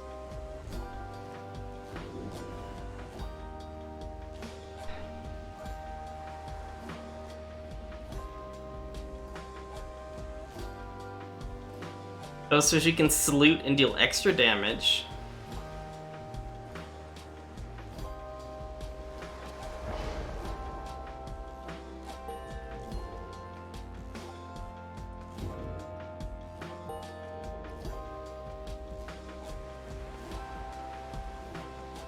Until the stars align. Yeah, giving the bird, or giving the imp speed is pretty broken. And I just like Rookie because Rookie's super fast. Wait, where'd my kitty cat? Oh, he's underneath. After triumphing over the Pyre Hearts with ease, you at last return to the wagon with your companions. There's little discussion of the Pyre Hearts, who seem to have already swam off toward wherever next the stars directed them. Instead, your fellow exiles turn towards your companion, who was absent for the rite. How is Hedwyn? The lone minstrel makes a sound, but no words form as yet. Something is troubling him. I urged him to remain bedridden. And he simply would not listen. I'm very sorry, but... Wait, what? Everyone stares at the lone minstrel in stunned silence. The lone minstrel breathes a heavy sigh. But then... Hey, what's with the long faces, everyone? Minstrel, I should bring that neck of yours. As I was attempting to explain, Hedwyn is already up and about, despite my having strongly recommended further rest. Those that are unaccustomed to sea voyages and take ill, they are very likely to experience further symptoms if they do not remain bedridden, or at least sedentary. Hedwyn is running a considerable risk of having to spend another night in great discomfort. What are you, a doctor? Nay, although I have traveled with one extensively. Look, I appreciate your caution and concern, Tariq, But I'm pretty well accustomed to discomfort here, and I had to see how things turned out tonight. Haven't had to stay out of the right like that before. So you're back among the living then, Hedwin. I was just seasick. Nevertheless, your full recovery requires rest. I think we could all use some rest after tonight. Anyway, thank you everyone for your concern, and I'm sorry that I worried you or caused you further burden. Turns to you. My friend, what do you say we figured out where to go next? I'm beginning to miss being on solid ground. Indeed. Follow him outside where the night sky awaits. Hey, I wanted to thank you for conducting the ride back there without me being there. I rest easy knowing you and the others would get through it. Anyway, I'll leave you to your reading. Can't begin to imagine where we'll be off to next. We're well past anywhere in the downside I've ever been. Even Jody hasn't gone this far. He bids you a good evening as you turn your attention back to the stars. Stars shine down upon you.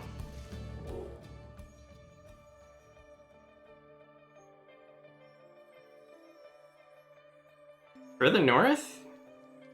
Silver Star burns bright over the fissured lands of Black Basin.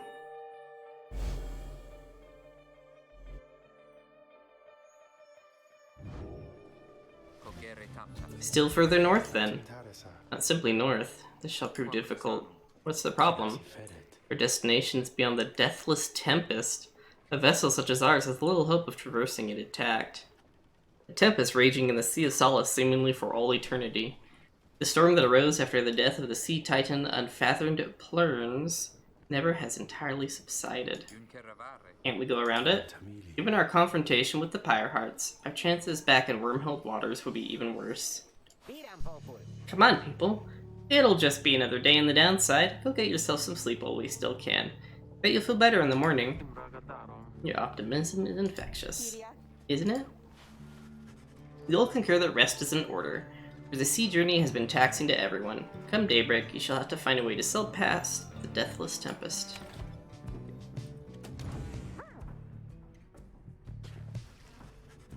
Tizo has been in a rather cheerful mood since being out at sea and seems pleased to see you.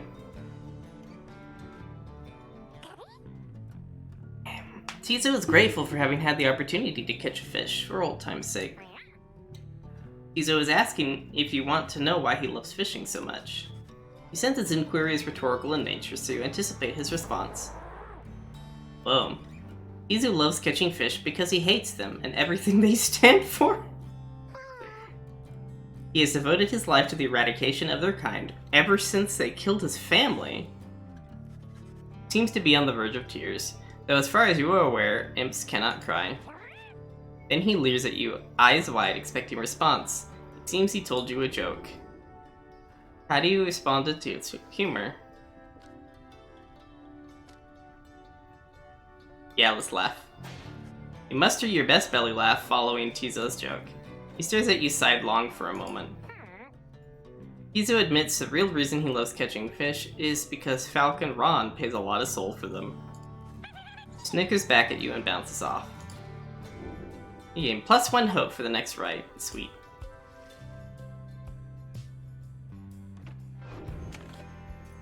Onward! Oh, I think I'll do one more right. Lights of Death, Tempest. Emptying the cross is a popular way to throw caution to the wind and not live to tell of it. Oh, good night, Tyler! Rookie spotted wreckage. There could be valuables. Tizo seems eager to see the wagon head in this direction. South current towards Stormwall brims with the large sea creatures. You know what? We're gonna follow Tizo because I love Tizo. Tizo is adorable. The imp Tizo has been much more animated even than usual. What is it, little one?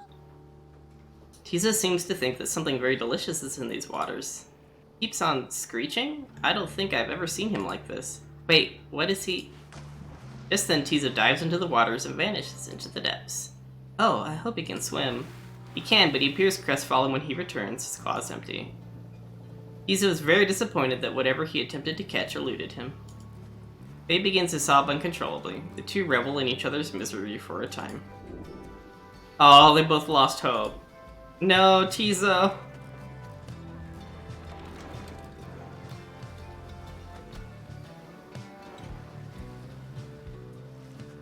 You and your companions look upon the deathless tempest. The stars demand you sail beyond it, yet the very thought of it is beyond reason. Then something in the nearby water stirs. From it springs something familiar. Hold, good ladies and good sirs, this knight beseeches you to hear him, if you please. What is it now, Worm? The rites are ended. We have no further need of you. Oh, but you do, and in turn this knight has further need of you, good lady. Out with it, then. Let us be joined. Let this knight join you, please. Can you believe this, Headwind? Not really, no. Nay, look ye not so surprised. Your valor in the right should stir this poor knight's soul. I kind of wonder if we're going to get 8 different companions for the 8 stars and the 8 scribes. He swears to you upon his long-lost honor as a would-be knight-errant of the Sea Dominion that he shall serve you to the end. What about your other worm friends back there, the Pyre hearts? They are base cowards! This knight can no longer abide such spineless characters, having witnessed true glory in our clash upon the hulk of oars. Never before have we been trounced so thoroughly. And furthermore, this knight shall aid your passage through the deathless tempest. Is it not so that you seek passage to the north? With this knight's aid you shall achieve your wish. Sir Gimlin continues to persuade you for quite some time. He seems to know a way to cross the storm. Some sort of long-held secret among worms exiled to these waters. Doriel pulls the rest of you aside after Headwind gives her a look. Are you most sure that Sandalwood would want this thing along? Mostly sure. Sandalwood wants someone for each mask, and this one seems about as good as we're going to get. Doriel glowers back at the worm, who tries his best to look presentable. Headwind is more gracious. He tells Sir Gilman that if he promises to help you cross the deathless tempest, then he can come along for now. This knight is overjoyed, and he hereby swears to see you pass the storm.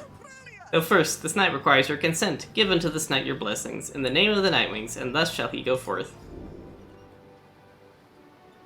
Sir Gilman seems to be asking your permission for something? Yes? As you begin to say something in response, Sir Gilman cries out in triumph.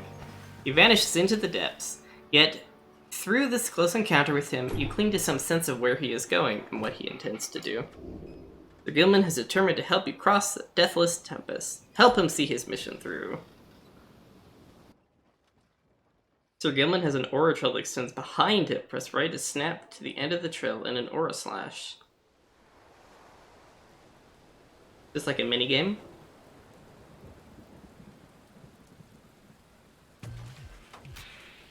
Determined to prove himself to you and the Nightwings, Sir Gilman emerges somewhere in the outer reaches of the Sea of Solace and calls out to you. Master Reader, if you can hear this knight, then he implores you now, lend him your guidance. Then this knight's objective ought to not be far east of here. Today we shall bring peace to the embroiled sea. Know, however, that among this knight's brethren, his actions we are about to take are highly forbidden, but they are highly just! Thus Sir Gilman sets forth to quell the storm that rages to the north. Traverse the reef. Okay.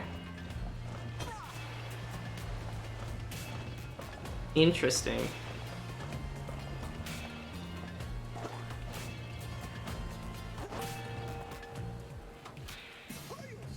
Hark! Yonder lie the foul spawn of the unfathomed plurns.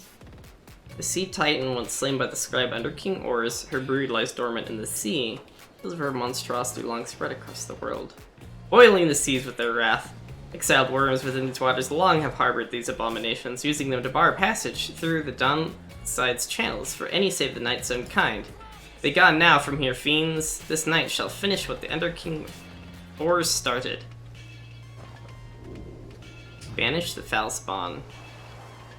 I don't know where they are.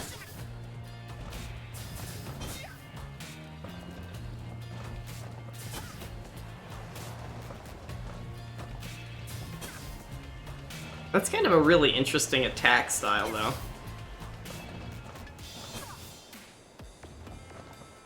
And if it curves, it doesn't like he goes straight back to the start. He doesn't curve along with any curves. Uh-oh. Hold it right there, you traitor slug. How dare you turn your back on this knight? To your superior? Superior by rank no longer, for we no longer serve the Commonwealth. Last this knight checked. Here, you hold no sway over this knight. Arg! And what have you done to the spawn? Have you no honor left at all? This knight has done that which required doing. His honor cannot sink much lower anyhow.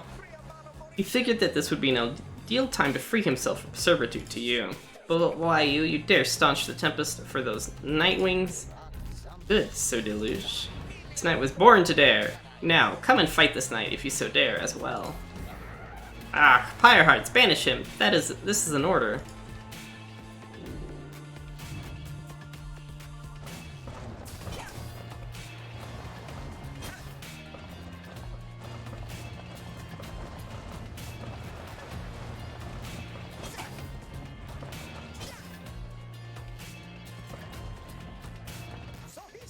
What now, Sir Deluge? Shall you not face this knight yourself, and leave the dirty work unto your charges? Fine, Gilman, you wish to stand against your commander, then have it your way. Sir Marsh, Lady Seagrass, to me, banish now this troublemaker.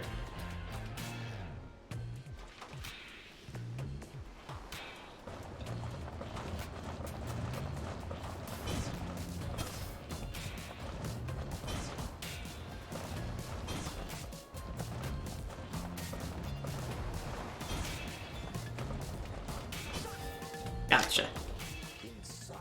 You are masters of this night no longer, Sir Deluge. The shatter our fraternal bonds.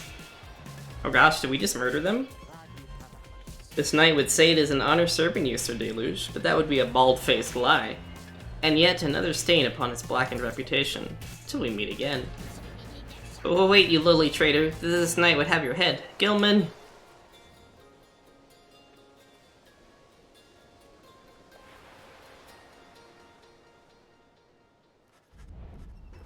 As the day wears on, there is still no sign of the Worm Knight. Your companions grow restless, but then... Hail! This knight returns with newfound tales to tell, and new scars to show for them. Sir Gilman is sopping wet and visibly shaken. He struggles to maintain decorum. He is, in short, the very image of a Worm Knight. And, more importantly, that little Tempest ought to no longer pose a threat for now. Behold! As if on cue, the deathless Tempest begins to simmer and subside.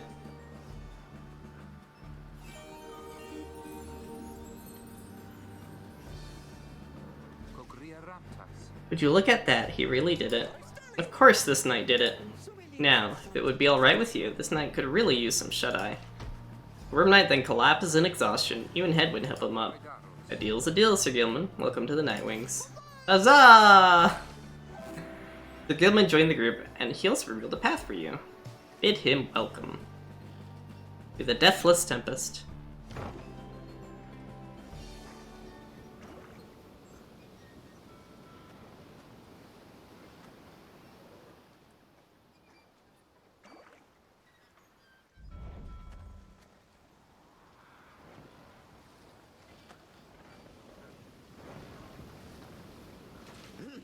With Sir Gilman's aid, you managed to breach the Tempest. You were true to your word, Worm. I shall give you that. But now what? We are stranded in this cursed storm. Most excellent question from one most fair. Only that once more, and I shall tie you in a knot. Ah, and from one most spirited as well.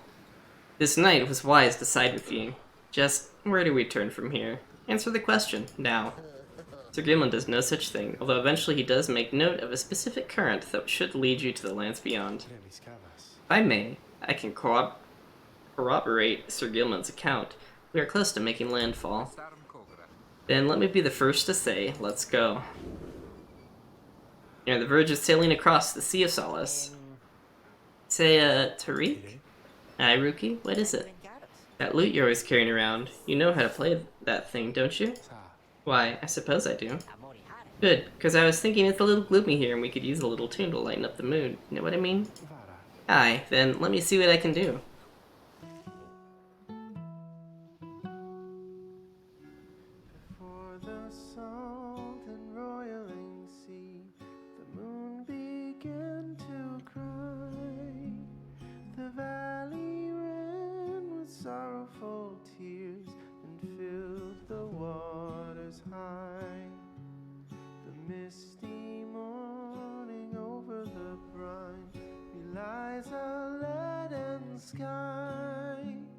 The stars all hide away from the chill until the evening rise.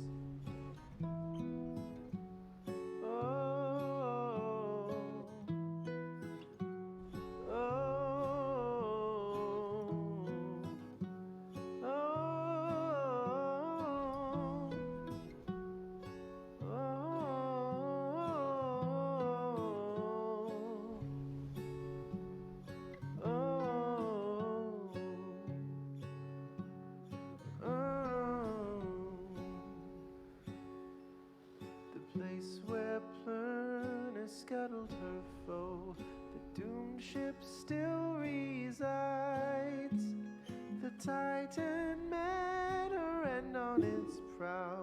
forsaken by the tides. In death she leaves her stain on the place. The tempest never dies. Her final throes and shivers and shakes 1,000 years gone by.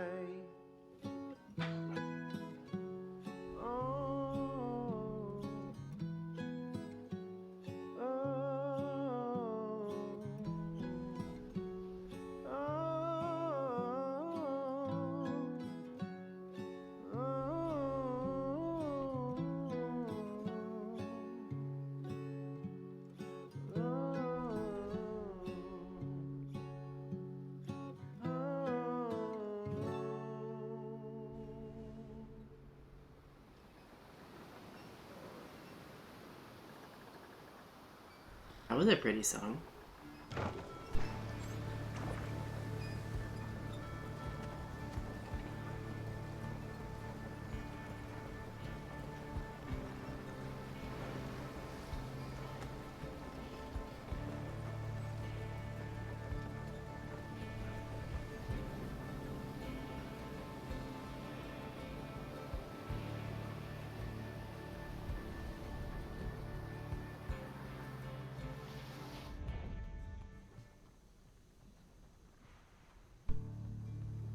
Black basin.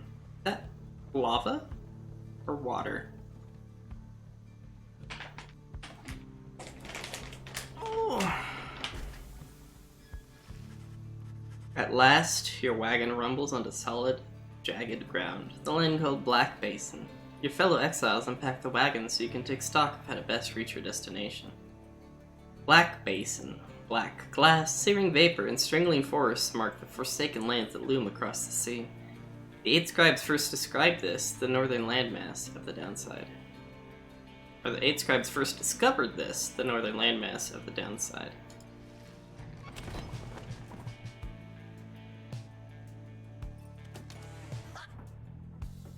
Oh, Sir Gilman.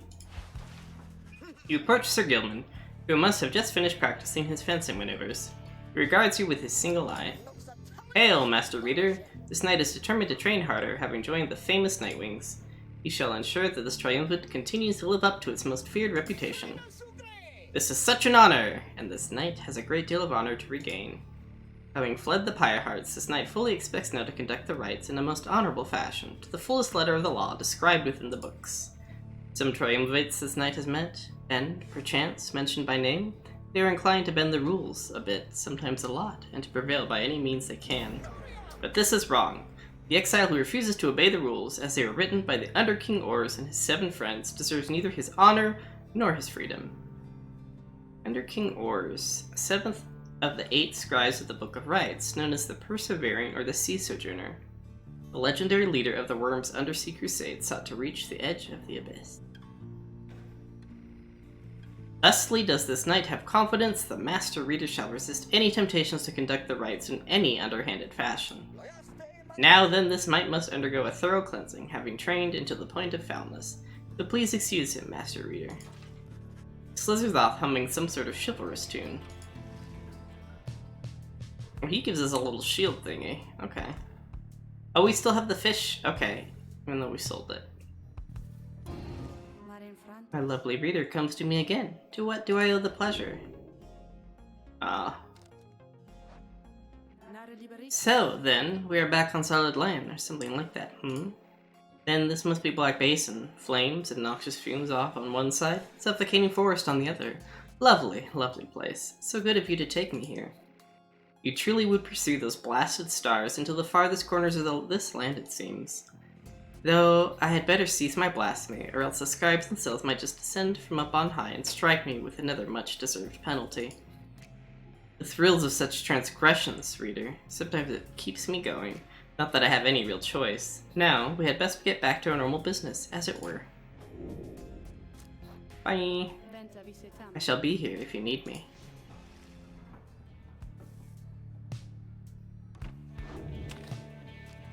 Okay. There's no clear path up the cliffs. You find that Headwind has asked for simple volunteers to scout the area and report back. Alright everyone, don't go too far. Let's meet back by dusk. Please, use caution. The exiles dwelling in these lands are, well, rather territorial.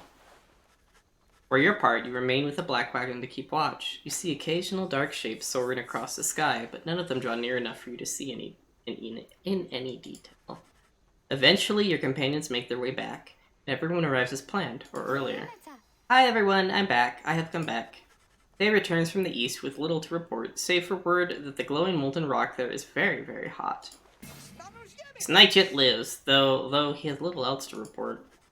The newest member of the group, Sir Gimlin, returns from a northern pass, visibly shaken. He appears to have discovered an intense fear of heights. Kizo wonders whether any species of fish lives in the pools or rock nearby. The little imp Tizo seems disappointed to have left the water behind. He remains with you near to the wagon. There is a western pass that seems traversable. If we travel by the light of dawn, the shadows and the crags may well cover our advance against whoever may be watching. Begging your pardon, I do not wish to contradict your strategy, madam, though in my experience we shall not remain hidden for long during the climb toward the nest of Triesta. Exiled harp matriarch lives in solitude among these very cliffs. The exiles of the High Wing Remnants. What do you mean, silly kitty? What you doing, buddy? The exiles of the High Wing Remnants. You may have no love for them, inherently, and they have no qualms with me. For now, I may be able to negotiate safe passage. Negotiate with them? Then Headwind steps in as the lone Minstrel bows and backs away. Hey, let's not decide on this just yet.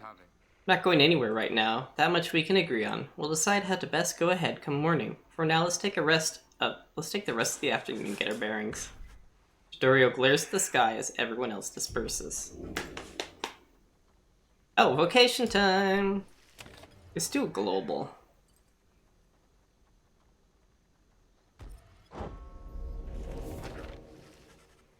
Ease yourself from the others to go pore over the Book of Rites and its mysteries.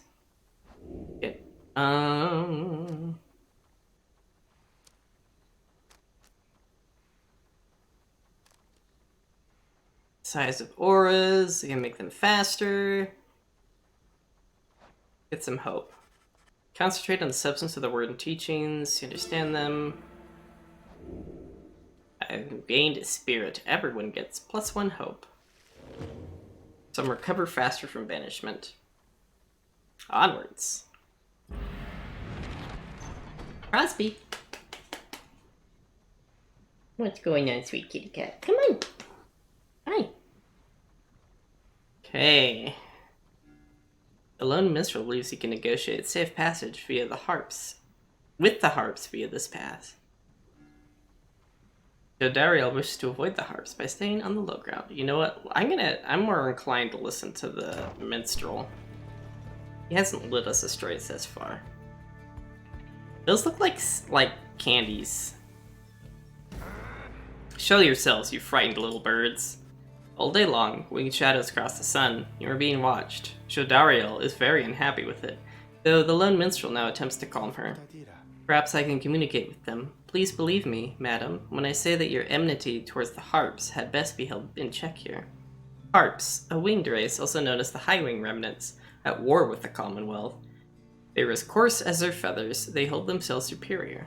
Ah. Dodariel looks at him with fury in her eyes, yet he retains his calm demeanor. Soon she grants his request with a silent gesture. Then he calls toward the heavens.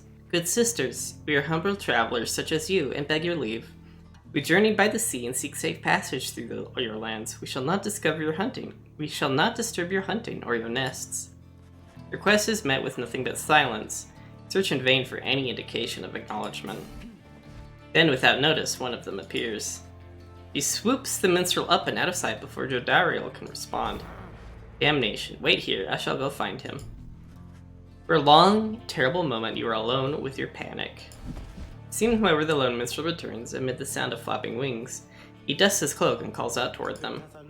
We thank you for your hospitality, good sisters. We shall be on our way. Having seen this, Jodariel returns, sullen. The exiles of High Wing Remnants are letting you pass, for now. Seems they're having some dispute within their ranks, and wish no further troubles for the time. Highwing remnants are the last surviving faction of the Winged Harps, the ancient enemies of the Commonwealth. So not everybody was in the Commonwealth. It is a warning, one that leaves Shandariel fuming. Shandariel lost -4 hope! Oof.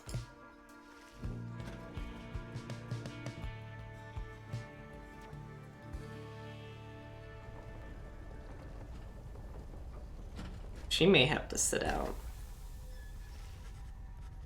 At last you arrive at the nest of Tresta, where the next fight is soon to commence. You cannot shake the feeling that unseen eyes watched over your wagon's ascent and remain watching now. The exile. No new information. Page revealed the hunt for murder.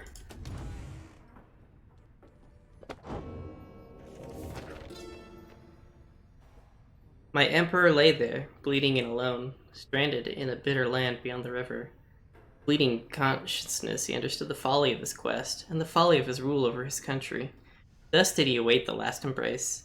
It was the imp Haub that nursed him back to health, and warned him often of the dangers that he would have to face. Many enemies of Myrrh would come in search for him, some under employment by the rope collar, some longing openly for cold, uncomplicated vengeance. I was one of them. I plunged into the river willingly. We needed to be sure he was dead.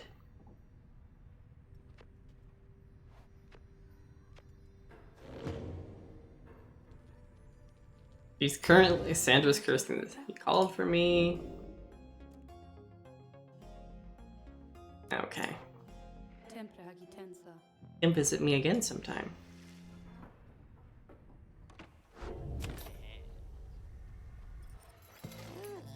Hey you guys, it brings you. No wait, don't tell me, I don't want to know. Get the best deals, blah blah blah blah. Oh wow, even more. Pinch, dash. Righteous flame. Sunken shadow.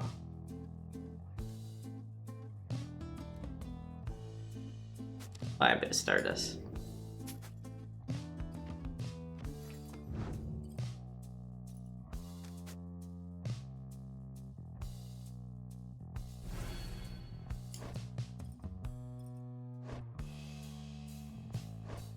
Yeah, her hope is super low.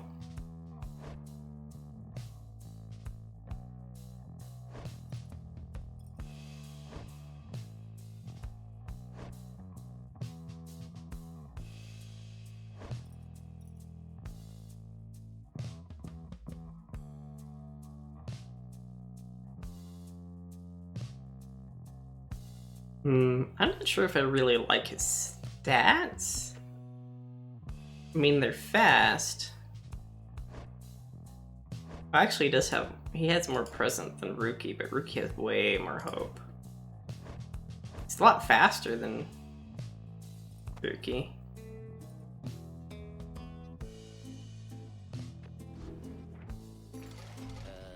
Thanks for stopping by, guys. Let's do the right. Gonna need both hands here, Katie. This is Pyre. I wasn't sure if you figured that out yet. Haha! It's Wizard Soccer Basketball Football. And kitty time. Wonder if I can get the camera moved without setting Kitty. Oh. Too late. He's outside. Ah!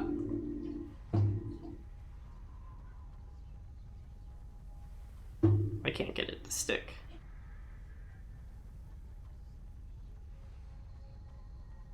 How's it going, crazy? You and your fellow exiles gather on the blasted lands called the Nest of Trista, expecting the imminent commencement of the rites. You see no sign of any adversaries, but then you hear a whooshing sound above. This, then, is what passes for the Nightwings. Now, such a rabble, not even dressed for the occasion yet. Seems the Scribes have little pride in the tradition. Hold your tongue, little bird. We have not come for talk. No, you have come on behalf of your Commonwealth. Mark well my words, you horned filth. When at last we free ourselves, your home shall burn. With that, the harp swoops off as Yodariel glowers after her. It is only then that you realize another harp has come. She's quite serious, I assure you. I can help you sort her out. It's in our mutual interest. You know not of my interest. Give this another shot. Hi, my name's Pymitha Thean. Appears to be one of the wing harps, a high wing remnants, now bound in exile. Surly one back there. That was my blood sister. No need to judge her harshly, though. We only just met just now, though I must say, something about you reminds me of her. How dare you implicate that I have anything in common with your ilk? Oh, did you change jobs again, crazy? Oh, I'm sorry, kitty. Just then Hedwyn shows up to intervene. He whispers something to Jodariel. No, Hedwyn, you could not be serious. Jody, I'm asking you to trust me on this one. Am I perhaps interrupting something? Say, by the by, however did you all make it all this way across the sea? Didn't see you fly in. Trust is something I loathe to give away, Hedwyn. But you have set our course thus far, and I have followed, so do as you must. That Sandalwood had better have an explanation for all this. So Dariel storms off as Hedwyn turns to you. What's your take on this one, my friend? Our informant wants someone for each mask. Hadn't expected her to run into a harp, yet here she is. What are you getting from her? Turn your attention to Pymitha, who's been watching you with pleased interest. Ah, a reader, are you? Pleasure to make your acquaintance, darling. Well, here I am. Gaze intently all you like, and tell your comrade there the truth of it, why don't you? You sense that she's conflicted about something, though you do not know what. You also sense, however, that her motives, here and now, are earnest. You finish your previous job, you're going to be associate, and school starts next Tuesday. Oh, soon. Hedwyn wants to know your impression. She seems alright. Yeah, I'd say she seems okay. Tell Hedwyn that you think the group should take its chances with Pymitha and take her at her word. My thoughts as well. I think and hope Jodariel will come around. He then turns to Pymitha. I'm Hedwyn. Will accept your offer on 2 conditions if you'll hear me out. Conditions? Why sure, I love a good condition or two. First, after we're finished here tonight, you come along and make sure that your blood sister and friends don't give us any trouble when we're headed out. Second, we'll have to find a way to get along with Jodariel, whom you met earlier. Brilliant. I had no plans to stick around here anyway. For your demon friend, no doubt we'll get along famously. Now, I don't suppose you have an extra set of raiments I could use, because I think the rite is getting started. Look up and see that she is right. Ha! Pymitha Thean has joined you. She has a score to settle. Bid her welcome. I think there's one more person to join. Yeah, I'm still working from home. It's kind of old at this point. Hey, kitty, are you ready for another ride, Cosby?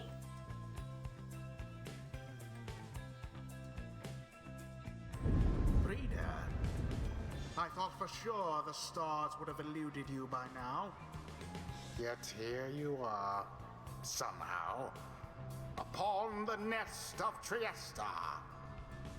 And you've swelled the ranks of your triumvirate not merely with another, but with 2. One from the Pyre heart, no less. And one who seeks the favor of the adversaries whom you'll imminently face. They are the essence. Winged terrors, as you soon shall see. Can your longing for freedom match their hatred for the vibrant country that was once your home? From a distance you observe as Pymitha, now clad in Nightwing's raiments, head towards your adversaries in the rites. You, what sort of heathen harp would dare take wing against us? Your new companion then loosens the bindings on her mask. Hello there, Pymitha. Pymitha's blood sister stares back at her a while before responding. What in the saint's name are you doing here? With them? Nice to have a laugh, except mine does. Crosby has what I call dragon claws. They're like super thick claws. Like they're like this thick, when most cats are like this thick. And if he tries to like push at all, he like can't retract them, so he gouges. Saint is one of the Saint is one of the Scribes. Doubtless, come to dig your talons in my back again. No, sister, I've come to have a word with you. Save it, I cannot help but share your poisoned blood. But I shan't ever count you as my sister. You expect me to believe that you came all this way for talk? You waste your time, as ever. What's life if not a waste of time, dear sister? Give me a chance, why don't you? What do you even have to lose anymore? Besides, I've come a long way. Silence. You shan't have come here. The time for talk is long since past. If only you could see yourself, again, consorting with my enemies. Fine, then. Savor their defeat. But, I warn you, stay away from me.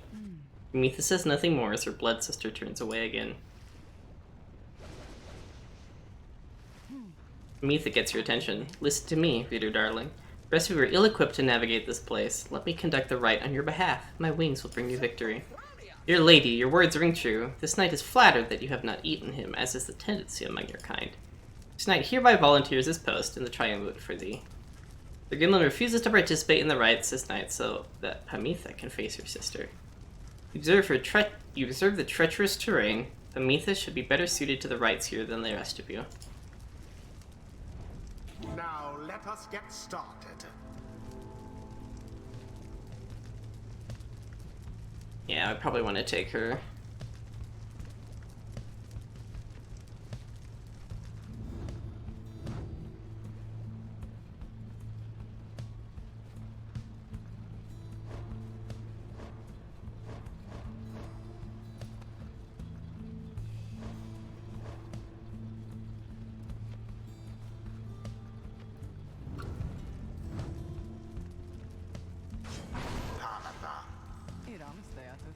Well, I thought you'd never ask there, darling. I accept.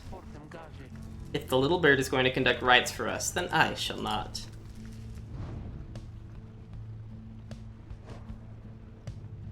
I wasn't gonna bring you along anyways.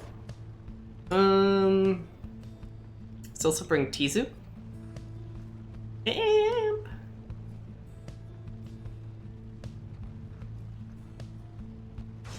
Tizo. Tizu promises to do his best against Ametha and the Essence. Your cat sharpens him on everything? Yeah. Well, that means she's taking good care of him. Oh, who should I bring for my third? I could bring Edwin, or I could bring Rookie again.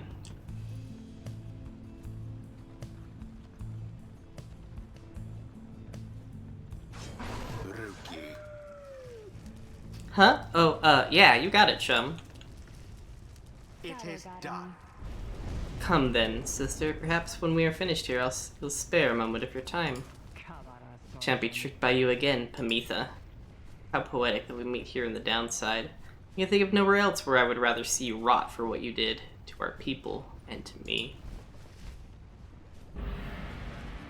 Ametha seems to sense your presence and then catches your attention. Hello there, reader darling. If I'm to be at your mercy in all this, I'd like very much if you can minimize how often I am to wallow in this state of banishment. Quickly, let me show you what we sisters of high-wing remnants can do. Press W to fly. You put yourself amidst a feud between two sisters? That seems entirely unwise. Even for you. Tread lightly around that exiled Pamitha. Her kind's all but forgotten Saint Triesta's grace. No, it's not past my bedtime yet.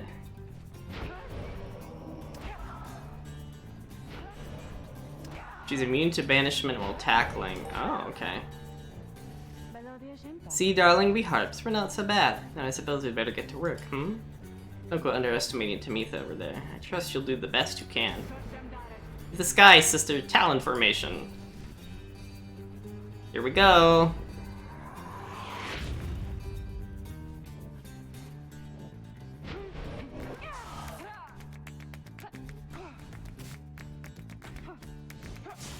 Quite the turn of events.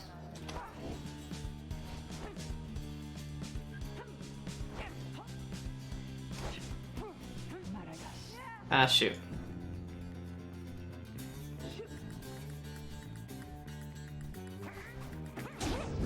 Best laid plans do Dang. not go awry.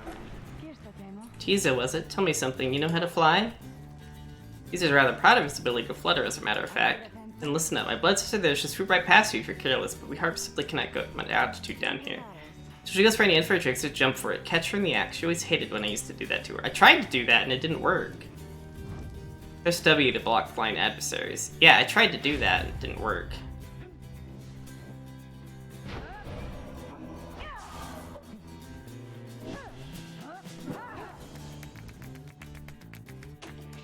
Why, that was all of them.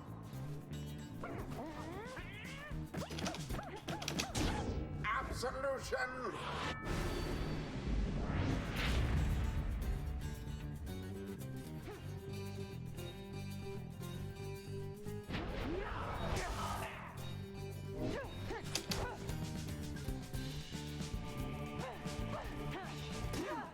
Ooh.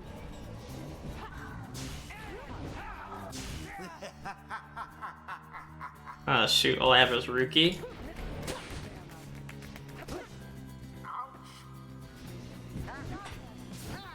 Oh no, he fell into the... There goes the harp.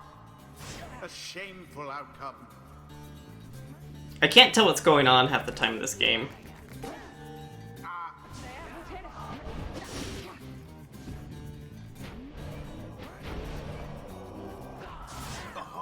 Oh, what the hell?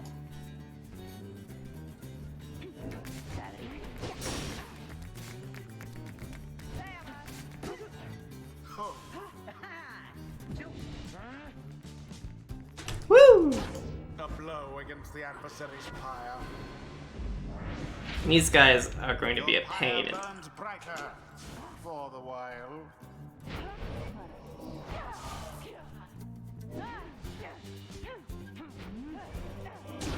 Empire weakens.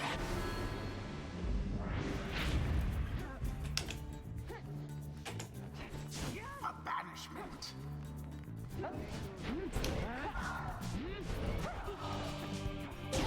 So Whew. it is.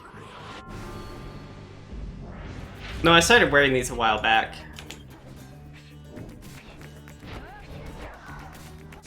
Sinners.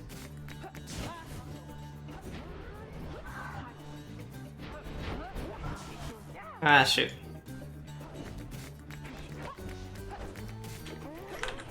Oof.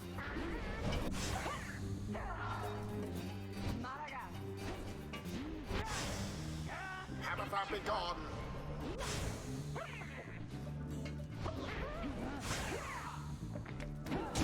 Damn it. Flame is stricken. These people are really obnoxious.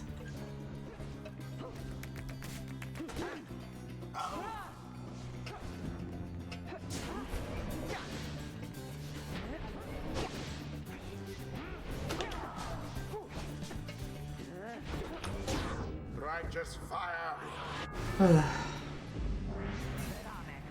Damn you, Pamitha. You are no true Thane. To think that you have a gall to call me sister, still, after everything you've brought upon us. Land Thane, okay. Hate to break it to you, Tamitha, but I don't think my actions, however much they hurt you, had any effect on our familia status. Look, I know I wronged you, and that's why I'm here. You don't know my side of the story. Your side of the story? If I wanted to hear more lies and deceptions, I ought to have asked the Commonwealth to stay my sentence for a while. Well, you have come all this way to face me, Pamitha, then come and do it. You and me.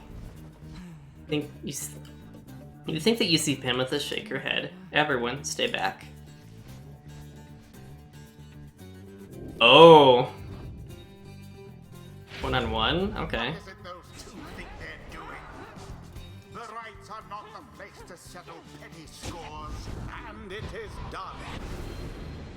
The you-know-who prevail. Their adversaries must be Don't die. taken after that. Luckily, we both tackled, and I happened to grab the orb.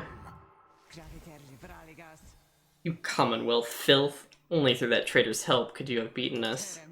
You postpone the coming of our liberty, but we are ever patient, and our sisters on the other side shall have their day, with or without my aid. Pamitha, wait, please. Found good company there, Pamitha. May you wither here with them. I hope sincerely we shan't ever meet again. Pamitha stands motionless as her blood sister departs. Izo is trying to let Pamitha know the others are returning to the wagon. Alright, have a good one, Crazy. Have a good night.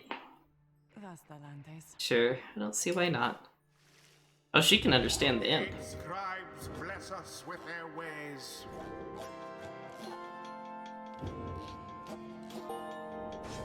The imp Tizo appears to have a certain depth of knowledge. Tizo just had a flash of inspiration about his role in the rites and as part of the Nightwings.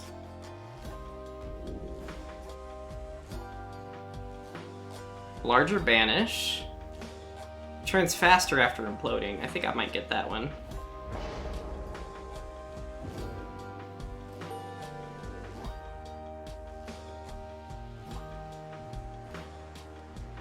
Until the next rite.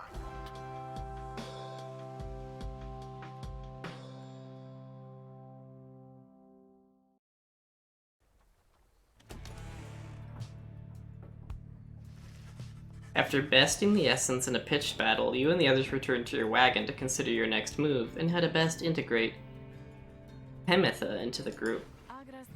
Don't worry, I won't be staying any longer than it takes. I like my air fresh so I can sleep up on the roof. I trust the rites will cause my path and Tamitha's to cross again before long.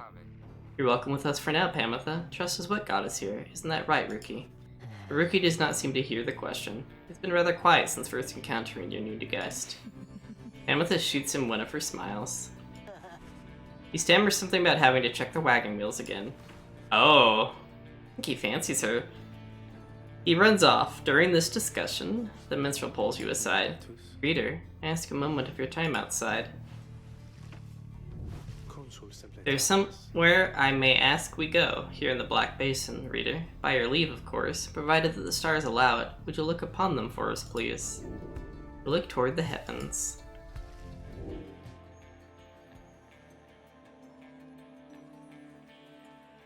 Lu, the vernal star.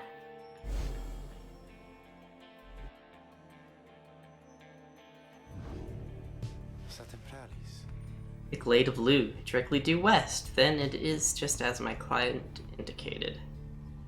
The great sap scholar Lu Sklorian here vanquished the root titan limbless Arizek. Like an ant? It's a client of yours, our informant, Sandalwood. He entrusted us with this wagon, this quest. Why? What does he want from us? You may ask him yourself. He awaits us somewhere in Wakingwood, due west. How do we find him? He shall find us. Seems you are soon to finally meet Sandalwood. At dawn, you shall have to cross a single narrow path leading west, where he supposedly awaits.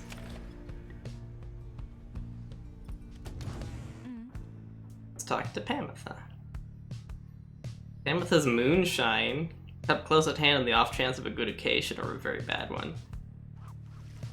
You approach Pamitha, who has kept to herself since she joined your small band. Since she's unaware of you and she preens her flight feathers, but then she speaks up before you can do the same. Come to check up on me, reader darling? In those first moments when we met, that vote of confidence in me which you relayed to that nice headwind boy, gratefully you are willing to see past these wings. One of your kind's ancient enemies just happens to insert herself into your group, and you just go along with it. However, I assure you that my motives here are plain. You'll see. I've business with my blood sister Tamitha, and nothing more. We briefly met, I think. She's quite a catch. As to a little quibble between us, well, it's a long story all in all, one that's frankly no one's business but hers and mine. Surely we'll run into her again, maybe not soon, but in time, and we have the rest of our long lives to wait. Anyway, happy to aid you in your quest, until such time, especially to the extent that it aids me and mine, a simple exchange. Till then, stay vigilant, darling. You needn't concern yourself with making small talk with someone like me. Besides, we harps have a saying, liars abound. She swoops away before you can respond. You have returned, how can I help? Nope, nothing new. Okay. Alright. Game is saving. Alright, so that's gonna be the end of stream. Man, this game, the world that they build, it's extremely engaging. Oh my goodness.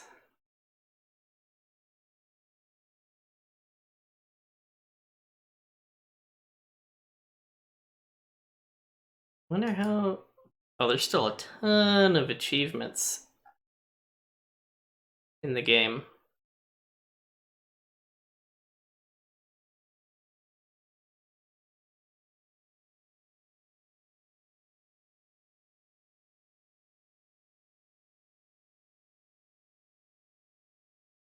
There's a lot of achievements. I don't know if I'll 100% this game since some of the achievements require doing player versus player stuff.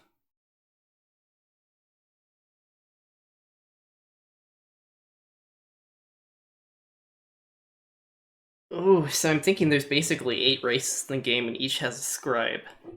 And we're supposed to pick up all 8 races for some reason. For some strange reason.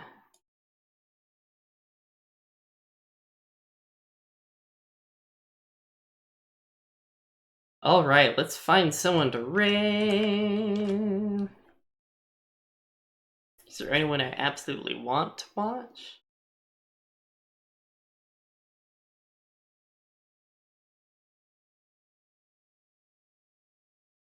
Is there anyone I actually would want to raid?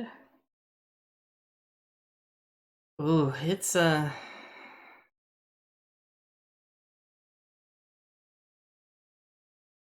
You know what, we'll go raid Rupture. He's playing Call of Cthulhu, which has been one of my favorite Lovecraftian style games. Everyone, thank you so much for hanging out.